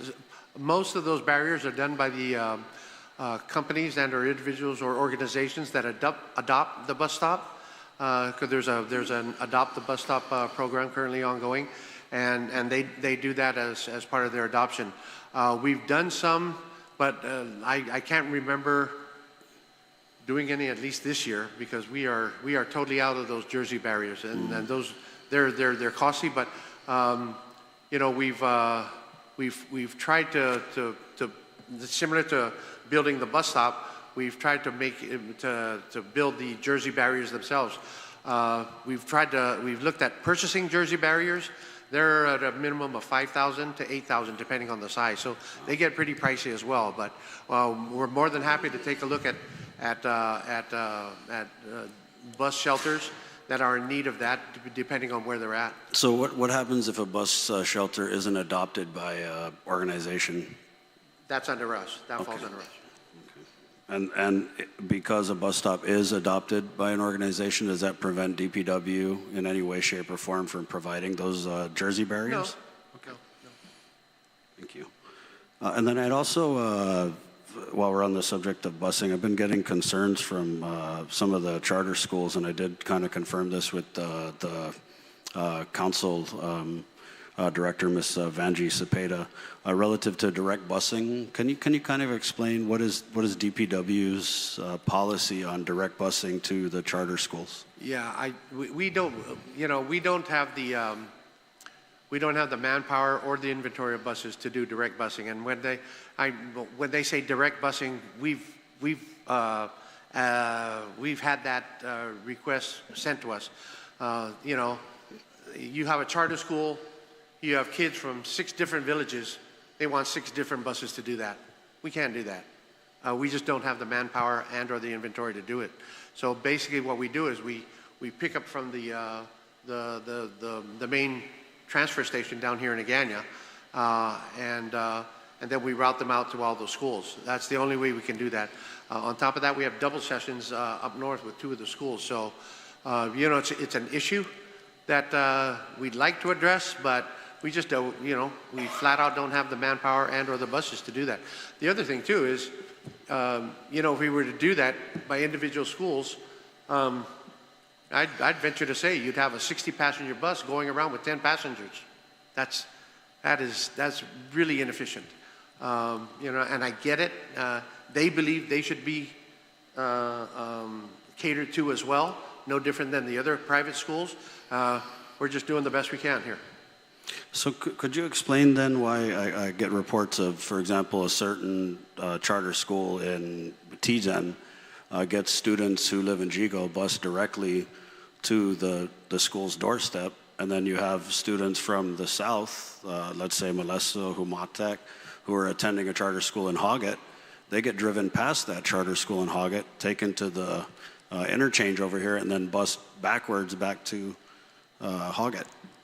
And this is just what I've heard from the charter school who gets the direct busing, and then also the charter school who doesn't. So I don't understand the inconsistency. That's a little far-fetched because, you know, to be as efficient as you can based on our bus routes, we pick up multiple students from multiple schools and multiple villages. I don't believe, Tijan you mentioned, I don't believe Tijan would have that amount of students. Or at least the Tijan charter school. I have to imagine that it would be Tijan High School, rather Tijan High School. There's a couple in Tijan, right? So you have Guåhan Academy, and then you have CFA. Yeah, it has to be a combination of them. We won't allow that. That would really mess up our schedule. I'm just sharing these concerns again that they were shared with me from the council, and they're concerned with this, that inconsistency. We don't have the manpower and or the inventory of buses to do it. We simply don't. So what do we need to do in this budget to make that a reality? Because these charter schools, they're not private schools, they're public schools. I think if you're looking at charter schools, I think the largest charter school is what, maybe 800, okay? And those 800 kids are from various parts of the island. If they're looking at individual busing, we'd have to sit down with them and map out exactly what they're looking at. We can't go door to door for 10 individuals on a 60-passenger bus. We probably could do that depending if we downscale the bus or the van. You know, that has to be studied and taken a look at. If the charter schools are strongly requesting individual bus service. I don't think it's whether or not they're requesting individual bus service. We're just trying to ask, is there a way that they can be accommodated and we can see equality in how the different charter schools are treated? And what's the dollar figure for that? And if you give us a dollar figure and commit to, trying to figure out the direct busing and avoiding the scenarios like I had explained, I'd be willing to support that, definitely. Yeah, we'd have to sit down with the charter schools and just, for every charter school, where are your kids coming from? We map that out. Another charter school, where are your kids coming from? What are you mapping out? We have to map that out. I just got another message from Career Tech. Their students also pass the school in Hagat and get driven up here to Paseo, and then they U-turn back to the campus at Hagat. So apparently it's a problem with a few of them. And I don't think anyone's saying, hey, give each charter school their own bus, but there's got to be some way logistically we can work it out. Yeah. Matching up grade levels, that sort of thing. Yeah, that's kind of the first we've heard of it, what Linda's saying, but we've worked, I think the one that we really work closely with, and we're trying to address them is, the one down in Agate. There's actually two of them down there. So, we'll continue to work with them. We've got the whole summer, hopefully, to iron this out with them. So we have your commitment on the record that you're gonna work with them. There's a commitment on the record that you're gonna work with them. There's a commitment for us to work with everybody. Okay. We want to service everyone as much as we can, and we've all been students ourselves, right? Sure. Yeah, there's nothing worse than driving around and it takes you an hour and a half to get to school. We want to get them to school as soon as they can. Okay, so yeah, I'd be willing to meet with you, Linda, Vince, and whichever schools are having issues with it to kind of hammer it out. And if it's a dollar figure, if we need to hire this many more bus drivers or whatever, absolutely committed to work towards that. Okay. Okay. I know it was asked, but if you could just explain again for the record the $880 allotment for the drug testing. Basically, that's just a budgeted amount. Okay. Yeah. And, we do have, we have the ability to move funds within the budget, depending on how many times we have random drug tests, the costs, how many are in there. No different than if any of our utilities are short, we'll start moving money into there. and we'll take care of it. But are there going to be random drug tests? Oh, yes.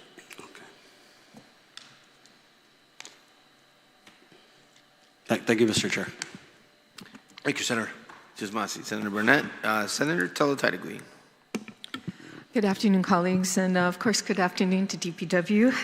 I always try to be your favorite fan when it comes to trying to find money for roads, and hopefully we can do that, because I'm looking here at the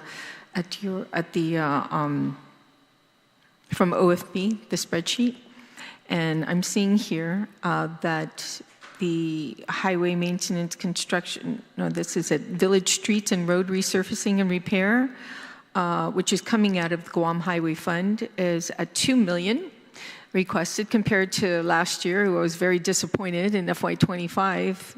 Actually, it says $2 million for FY25, but yet when we saw the budget, it was only like $500,000 when we were trying to push for it. So I'm seeing $2 million in FY25. Is that correct? And it came from the Guam Highway Fund, right? Yes. So how much money did you get from the general fund when it comes to village road repairs? None. No money whatsoever? Yeah. Well, it was only that $2 million appropriation. Which came from the highway fund, Highway Fund, yeah. but nothing from the general Yes. fund? Yeah, Okay. I think 2025 I believe there was $500 there, $500,000 from the general fund, if I'm not mistaken. Did you utilize that for labor. for labor? Yes. Okay. I know that sometimes it's best to do it in-house when it comes to these road repairs. You talked earlier about some of the equipment. So my question is, how much equipment do you have, like pavers and graders, et cetera, down the line to actually do the road repairs yourself instead of outsourcing it? I think our equipment inventory is at a good state right now, Senator. Is that what? Is that we're in a good state with heavy equipment right now for road repairs, road construction, in terms of excavators, rollers, backhoes, dump trucks, things like that. I think we're in a good state right now, because what we do in terms of village streets is, remember, as I mentioned before, we go in, we help prep the road, but the private contractor actually comes in and does the actual paving. Yeah, we don't do the actual paving. That's done by. But you have the equipment to do paving? No. Once upon a time you did, right? Yeah, even that is a specialized. That's a specialized position. But you've done it before, because I remember the Gilbaza Road that was paved through. That whole road was DPW. It saved us like $300,000 to do it ourselves from DPW. That might have been when DPW had 1,100 employees, but we're at about 200 right now. So no, we have, at least as far as I know, at least in my term, and probably the 8 years before that, DPW has not paved in quite a bit. Yeah, because they did that actually in 2011. They paved that road in 2011, so I don't know, was it that many people employed at DPW? I don't think so, in order to do that. But, it's something you need to look at, because if you're trying to find funding, or being able, not, find funding, but being able to fix these village streets, to be able to fix a road that is a dirt road. The biggest issue, too, is when you have these housing areas where there's at least 5 houses in one, like back in Sing Song Road, in that back road there, and it's all dirt. You get solid waste who refuses to drive in there to pick up their trash. And these people have to drag their bins all the way to the main road. I mean, especially when there's 5 families back there, you would think you can assist with that. And I know you have requests, to have roads built like that in those areas too. So, it's not just having a nice road so that our tires don't break down or our axles don't break or anything. It's about ambulances being able to get back there when there's an emergency, and picking up trash, especially our Manumku, can't be dragging their trash cans all the way, from their house all the way to the main road, because there's no money to pave the road. Yes, Senator, we can certainly put a full-blown road paving program together. to include, you know, asphalt laying machines and the like, right? We can go as far as opening up an asphalt batch plant, but you know, you're talking millions of millions.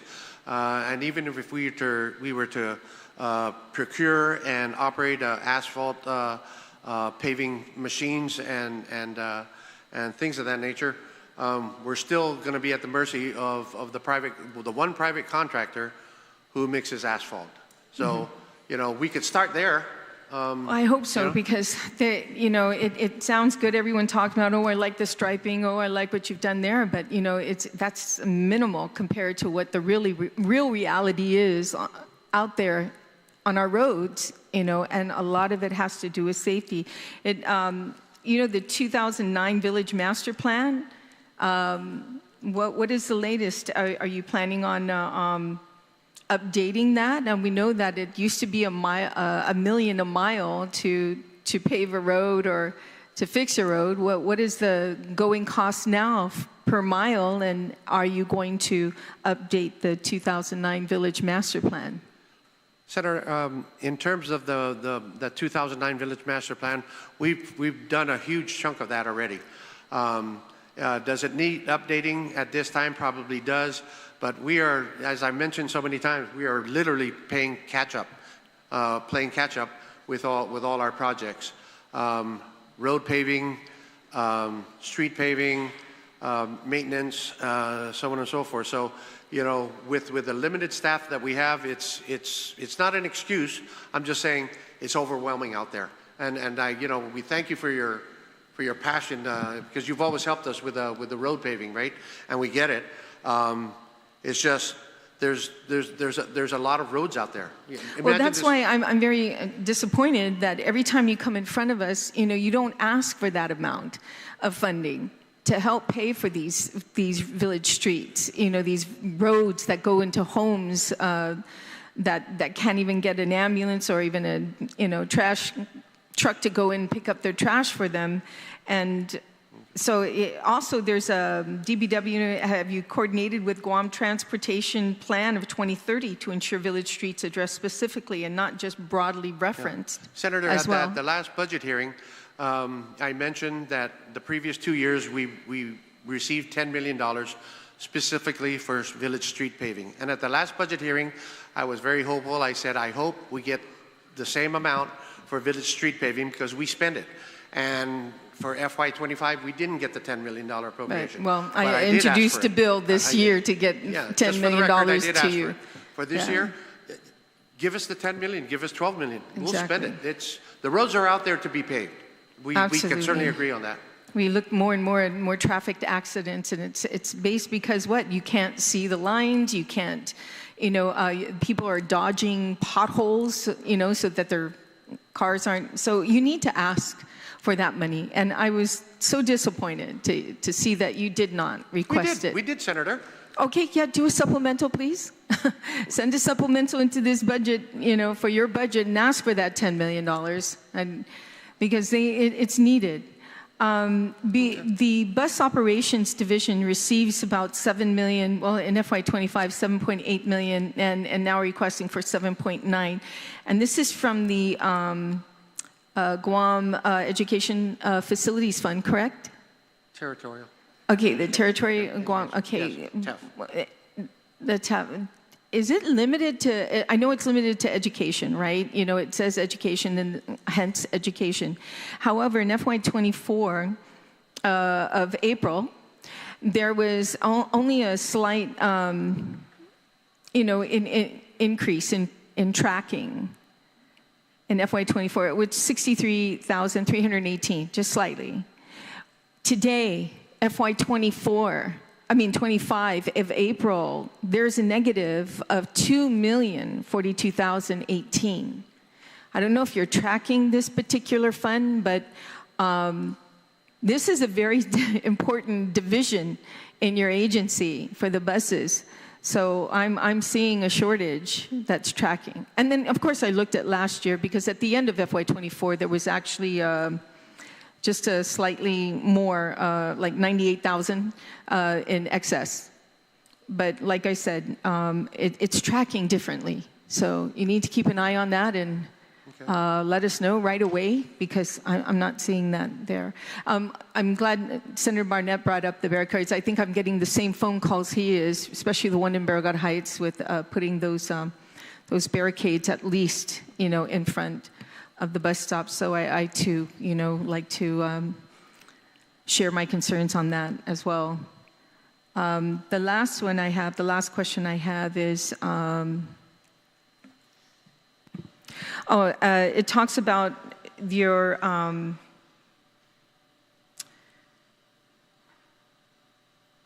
the buildings at DPW, the compound, okay, where you also house, like if you pass the main office, you turn right and you go further down, you have Rev and Tax there, you have Guam Solid Waste there, those buildings, all those buildings in that area, who owns those buildings? I mean, it's government of Guam, but who's it under? That's under DPW. And Solid Waste is way in the back. Now, they have their own building. Right, and then and who handles the maintenance of those buildings? We handle maintenance. And is it in your budget bill not for maintenance? Yes. There's a portion there where Guam Region GRTA is. They handle their own maintenance within that. They have a small within their own budget. Right. Okay, so you handle the maintenance of the one where you're housing Rev and Tax, Yes, where you're yeah. housing fire. It's about, I'd say, like 1,000 square feet at the most. Okay, and then do you have engineers in your department? Engineers? You do, right? We have engineers, yes, Okay. ma'am. Do you also have surveyors, like when the Rights of Way department in DPW? Not surveyors. Okay, but they're not surveyors, but they do survey when it comes to encroachment and stuff like that, right? Yes. But they're not full-fledged surveyors. They're not full-fledged surveyors, yeah. Okay, because that'd be nice to help DOC out. They need some help over there at DOC with they're being charged from GURA about $7,000, and I think DPW can assist them, when it comes to reviewing the property. I think it was 7,000, but it could be a little bit more or less. I've noticed in the staffing pattern too. When did you get a second deputy director? Maybe 2 years. Because it's showing you have two deputy Yes, directors. maybe 2 years ago. We brought on Mr. Candelera. The workload was, with Simon Sanchez, with the biolab, the workload was really, it was getting really tough. But why would you bring him on as a deputy director? He handles CIP, he handles transportation maintenance, and because that's his expertise. Well, this is a first time having two deputy directors in 20 years that DPW has been in place, so I not don't sure know. why he would follow under a category instead of as a deputy director rather than just an employee. I'm just curious, why is that? Is it the funding, or is it it's a little paying bit of him funding? whatever he wants to be paid? Because No, finding a out lot that of it is really executive direction. If I need something done, that I can't handle or Linda can't handle, Ernie takes care of it. We've got different responsibilities within DPW although I oversee all of it. Okay, so Vince, like I asked you earlier, what is the amount money needed for like 1 mile to repair 1 mile these days? I don't have that number off the top of my head. I know that it's gone up substantially. From 1 million to a guesstimate of? And when they say 1 mile, I've always asked them to quantify that. Is it 1 mile of one lane, or is it 1 mile of a road that's 2 lanes? So, yeah, even the folks that first gave us that 1 million a mile, they couldn't quantify that. So, when we pave, it's typically by the cubic yard of asphalt that's laid plus labor. So I can get you that. Can you? That and number. also, do you charge these utility companies who come up and break up the road and put down utilities, and then when you come back, it's worse than what they left it? That's our nemesis, if you will. But I think just because the way the utilities are laid out, and we're all talking about waterworks, right? I don't see any way around it. because all their main sewer lines and water lines are under all of Guam's roads. So when we do our road construction, the most we can do is say, hey, we're doing road construction. If you need to put something in there, do it now. Like this road repair that we're doing with Route 10 coming up, they've already been told, you get in the ground now, which they are. They're in front of Wendy's doing some sewer work. They get in the ground now, because once we start paving, you're not going to get in the road at all, and you figure out how to. Okay, and if they don't fix the road to what it was before or even better, do you have the ability to go after these agencies and request for the funding? If you're not going to fix it, then we'll fix it ourselves. This is how much it's going to cost you. Do you have that ability to do that? The ability is I hold back on their encroachment permit for another project. It works. Does it? Okay, it works. I hope so. And Linda, did you hear any complaints about the charter schools too? Yes. Linda? Yeah. I'm asking you, yeah. Oh. Did I hear any complaints? Okay, it's about the charter schools, the issue with the charter schools. We only have one, like the director said, only the ones down at the south, but the other ones that the senator had mentioned, this is the first we heard of it. Oh, that's the first you've heard? Yes. Yeah, okay. Thank you, Mr. Chair. Thank you. Senator Tlai, you recognize? Thank you. Thank you all for your presentation and your work. About your shortage of hardship in recruiting personnel, what is the solution? I mean, have you talked to DOA? Are they going to change the description of the positions, or are you able to change the salaries, or what is the solution? At this point, Senator, we are going to officially request them to do a salary. There's a what's it called? Audit. A salary assessment, Desk audit. a salary study. To see where we stand in terms of not just Guam salaries for electricians, engineers, for those technical positions that I mentioned, and see where we stand. And I don't even need the study. We already know we're way behind. But that's the process that we got to do. Yes. And then hopefully, depending on, I'm not sure if the DOA director has the authority to bump them up, or do we have to come back? If we have to come back to the legislature to get that authorized, we'll certainly bring it back to this body. Yeah, all right. Please, you have to start it though. Yeah. Yes, yes ma'am. All right, and then same thing I was going to ask you about the chief engineer, but I remember kind of setting that by salary or allowing some exception when it came to the chief engineer's salary because it was so hard to recruit. But that's not working either. So we just need a solution, please, as soon as you can think of one. The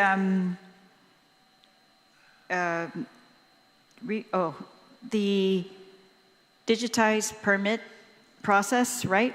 I heard a while ago though that bid had been protested, and so it had been held up. But you're saying you're going to rebid it, but why has it taken so long to rebid it if that seemed to have happened maybe even over a year ago? This is for what specifically? The digitized permit process.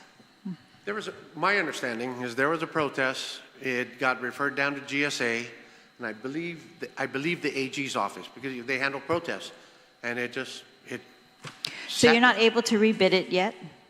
Or are you? We received something from GSA about a month ago. Is that correct? And it basically said it's null and void. You have to go out and rebid. So that's what we're going to do. Okay, so that was only a month ago? Because I had heard maybe a year ago that this was the status. We would have gone out like that. Okay. Well, that's what I wanted to encourage. What are we waiting for? We need to hurry if we're going to rebid. Right. Do you know what the problem was? What did they cite as the issue? Or what was the protest about? I don't know specifically, but we'll have to look into that to make sure that we cover those bases when we put the bid out. All right. And when you talked about abandoned buildings like the Verona, and you've been going out and making citations, are you still doing that? We're still doing that, yes, ma'am. So what is your protocol, for example, Roddy's or other buildings here? What is the status? What are they supposed to be doing if you've been doing that for a while now? Yeah, that specific building, right? We were able to get them up to board it up in a much stronger manner, because they literally boarded up and even fenced that building twice, if I believe, and the homeless just broke right in. So if you see the last time they've done it, which is like today, they haven't been able to get in. So structurally it's much better. But what we've been doing with the mayors, like right now we are in Agate and we are in Magaʹhågan, and the mayors have, because it's their constituents and we get it. So they've asked to get first chance at contacting the residents that we've identified. So like in Agate, I think there were like 31 residents that we were ready to issue an NOV. The mayor took the list, went out and talked to them. So he's been able to narrow that down to, I think, 20. So 31, 20. He's got 11 that we're able to go and clean up their old house, clean the weeds, board it up, so on and so forth. But there's still 20 within the village of Agate. So we're basically working with the mayor to make sure that those buildings get either boarded up. We just don't want them as eyesores. That's number one. And also there's a safety hazard. Yeah. So who boards them up? The owner. All right. And what if they don't respond? If they don't respond, then we send them a letter that if we have to do it, whatever funds that are and resources that are used to board up and to secure your private property, there will be a lien on it. All right. And have you ever done that? I think we did it with 2. Yeah, but it never went as far as a full, They responded? lien. Yeah. They responded? They responded. Okay, yeah. thank you. Yeah, so yes, I've noticed the dead man's curve. You were able to put the stripes, all kinds of things there, and even create some little space in between the lanes, the ongoing lanes. We narrowed the lanes surprise. for all practical purposes, yeah. And then good to hear that the Manila building response is in. You have not reviewed it, you said. Are we able to get a copy of that? Because it's preliminary. The final report will be out July 25th. But not what about the preliminary report? Because they're still working on it, and it's in draft. I can't release it, because we haven't even read it ourselves. We just got it like 2 days ago. All right. And when you talked about your work with abandoned vehicles, are you the now exclusive abandoned vehicle remover? No longer, no other contracts? No, the law says it all falls with Public Works. All right. So are you doing what they used to do, is contract with somebody to remove those from Guam? Correct. The government we do not ship anything off island, whether it be white goods, abandoned vehicles, tires. So we work with the private contractors. So, if there's a lucrative business out there that has a source of another country or whatever that can accept certain abandoned vehicles in a certain condition, we... So that's what's happening right now? Right. All right, so we don't have a pile growing anywhere? Well, we do in the back of DPW, because the big issue there, Senator, is the lack of a staging site for abandoned vehicles, right? Okay. And everything, as I understand it, belongs to CLTC, Chamorro Land Trust. Mm-hmm. Phil, you mentioned when you were talking about the buses, about field trips and sports, that the buses are being used for those, but I don't know, whenever I talk to teachers, they say buses are not available to them for field trips. Is that really the case, that you've been making those available? They are, because they're 99% of the time it's after school. So buses are available, and we do charge. After school? After school, yeah.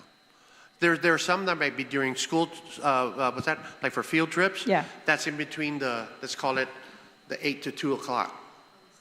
So we're able to accommodate them.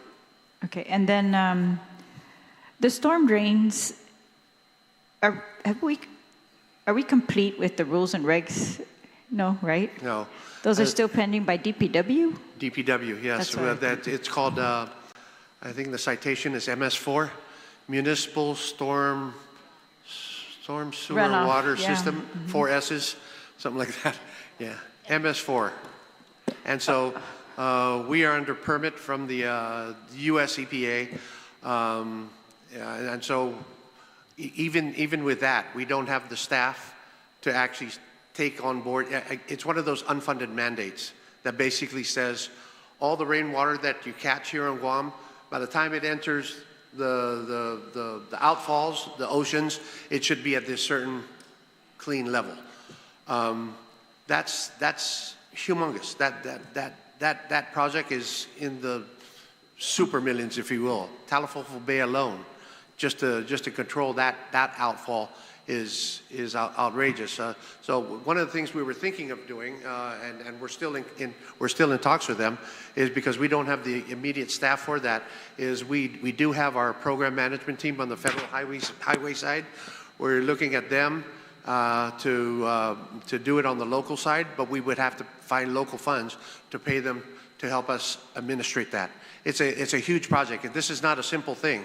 Like I said, we're taking rainwater that drops throughout the island, most especially Harmon Industrial Park, the Tumon, the high density areas, and it goes into the stormwater and then comes out in Agana Bay or Duncas Beach or some in Tumon. That's a huge project. Speaking of Tumon, are you doing any work at Magaʹhågan Beach? No. You don't plan to do any regarding the flooding there? No.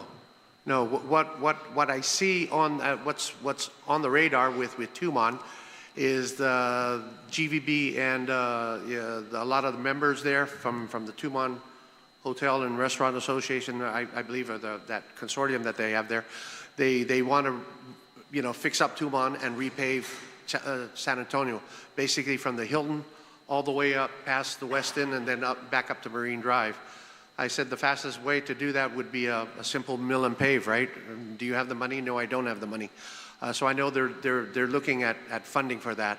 But one of the things I did mention to them is that would be a quick fix. You're going to have a nice smooth road, but the underlying thing is the stormwater drains there are still subject to backup, to flooding, and that's right around the main area. We all know where the main area is, right?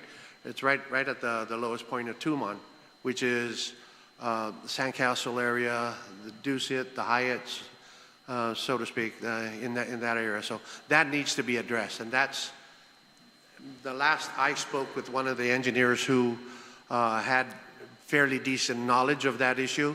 That is like in the multi-million dollars, because they're talking of digging up the whole stormwater system and putting in larger, more efficient stormwater pipes there.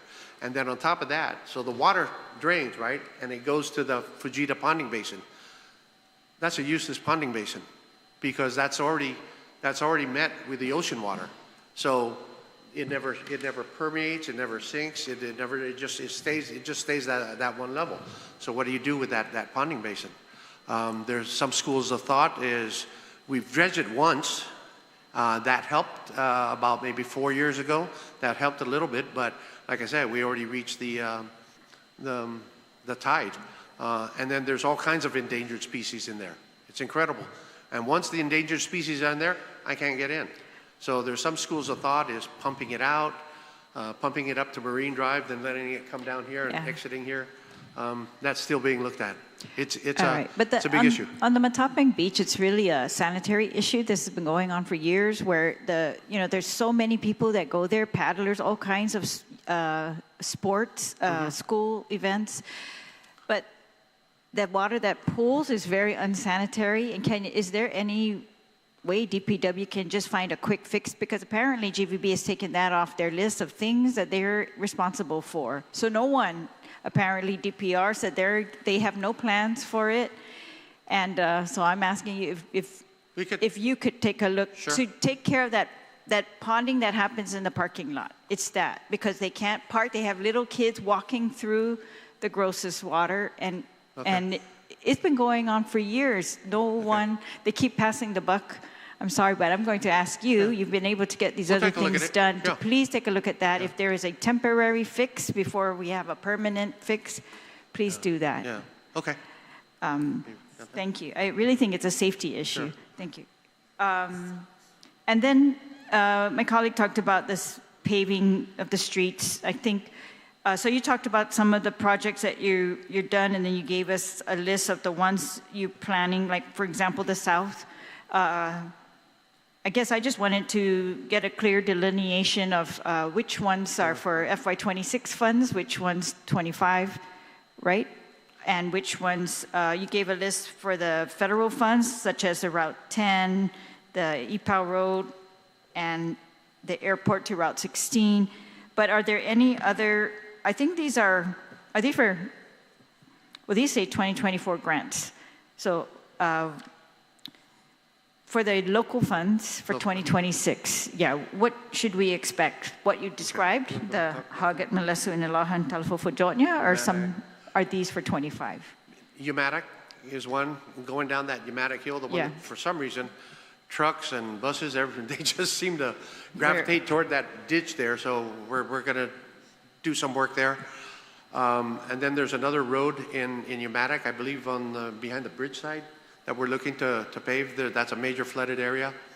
Okay, so wait, these are in addition to the ones that you said, the 3.5 million, the task orders are already out. Right.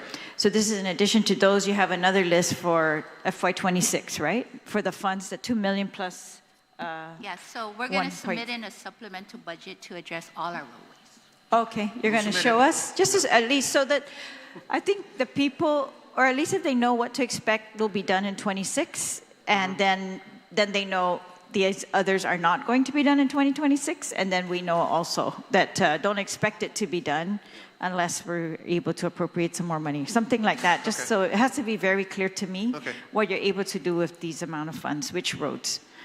And even some mayors, you know, we have a lot of new mayors. Can you make sure you've talked to all of them about how they, you know, prioritize which street roads, which village streets will be worked on, right? That's still the process where they're going to designate the top 3 areas where they think need to be worked on?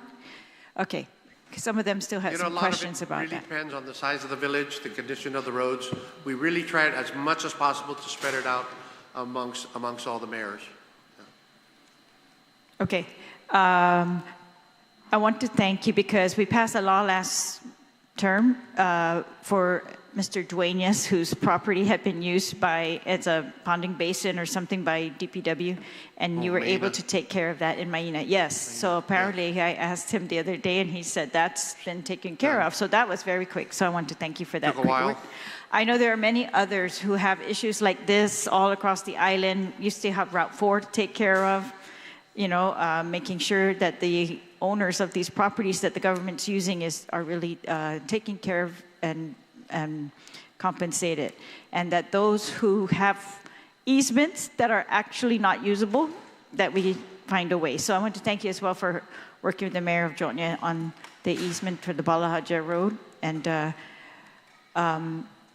one of the constituents there asked me to drive through that road recently, and I did, and not even, there's several issues there, but one of them is the embankment on the roads are so steep and there are no guardrails. So if you could just take another look at that. Of course. So it's a safety thing. I'm amazed at how they actually survived after the typhoon, because the roads were blocked. They had to cross the valleys and get up to the other side and do all kinds of things. So I know these are remote kind of, but we must have a lot. And maybe if you have a list, and you just talk to us about that one day. What's our long-term proposal to resolve some of these where they've dedicated easements to the government, but they're not really usable? So there were some errors done, and we need to That's a big help. issue. Yeah. Big all issue. right. Situs Masito for all your work. Thank you, Senator. all of you. Thank you, Mr. Thanks Chair. so much. Thank you, Director Ariola and Mr. Banis and your entire team. We appreciate everything. And so, yeah, I've mentioned this during appropriations. You know, Director, we got to be clear. You could have 10 million in your account right now. It's not going to matter if you don't have the identified projects and ready to roll out. And I just don't think you're staged for paving right now. I just don't think you have the ability to do it equipment-wise and everything else. You have the ability to prep, but you need the contractor to come in to do the final act. So we will be here. We're standing by, and we will wait for your listing, and then we will move from there. there's a lot of demand for resources right now. Right, So to right. park 10 or $20 million somewhere, you know, only to find out that the hospital is going to be knocking on our door. Education right now has got serious issues with schools that, you know, they've lost federal funding for. So we're ready when you're ready. You'll have But it. before that, we'll try to get to the top of the Christmas tree. right, but before that, as the appropriations chair, I'm not going to park $10 million somewhere but we got critical areas and other areas. Right. We'll get it to you when the plan's ready to go. Appreciate and it. I appreciate you and your team, Appreciate okay? it. So with that, this will conclude this afternoon's budget hearing bill for 4438 COR relative to the Department of Public Works. The committee will continue to accept written testimony on the bill within 7 calendar days from today, which may be addressed to myself, Senator Christopher M. Dueñas, as the chairman of the Committee on Appropriations, or emailed or mailed to 163 West Chalanson-Topapa in Magaña, 96910. And also you may email me at senator.dueñas@guamlegislature.gov. We are adjourned at 16:16. Jesus Masi.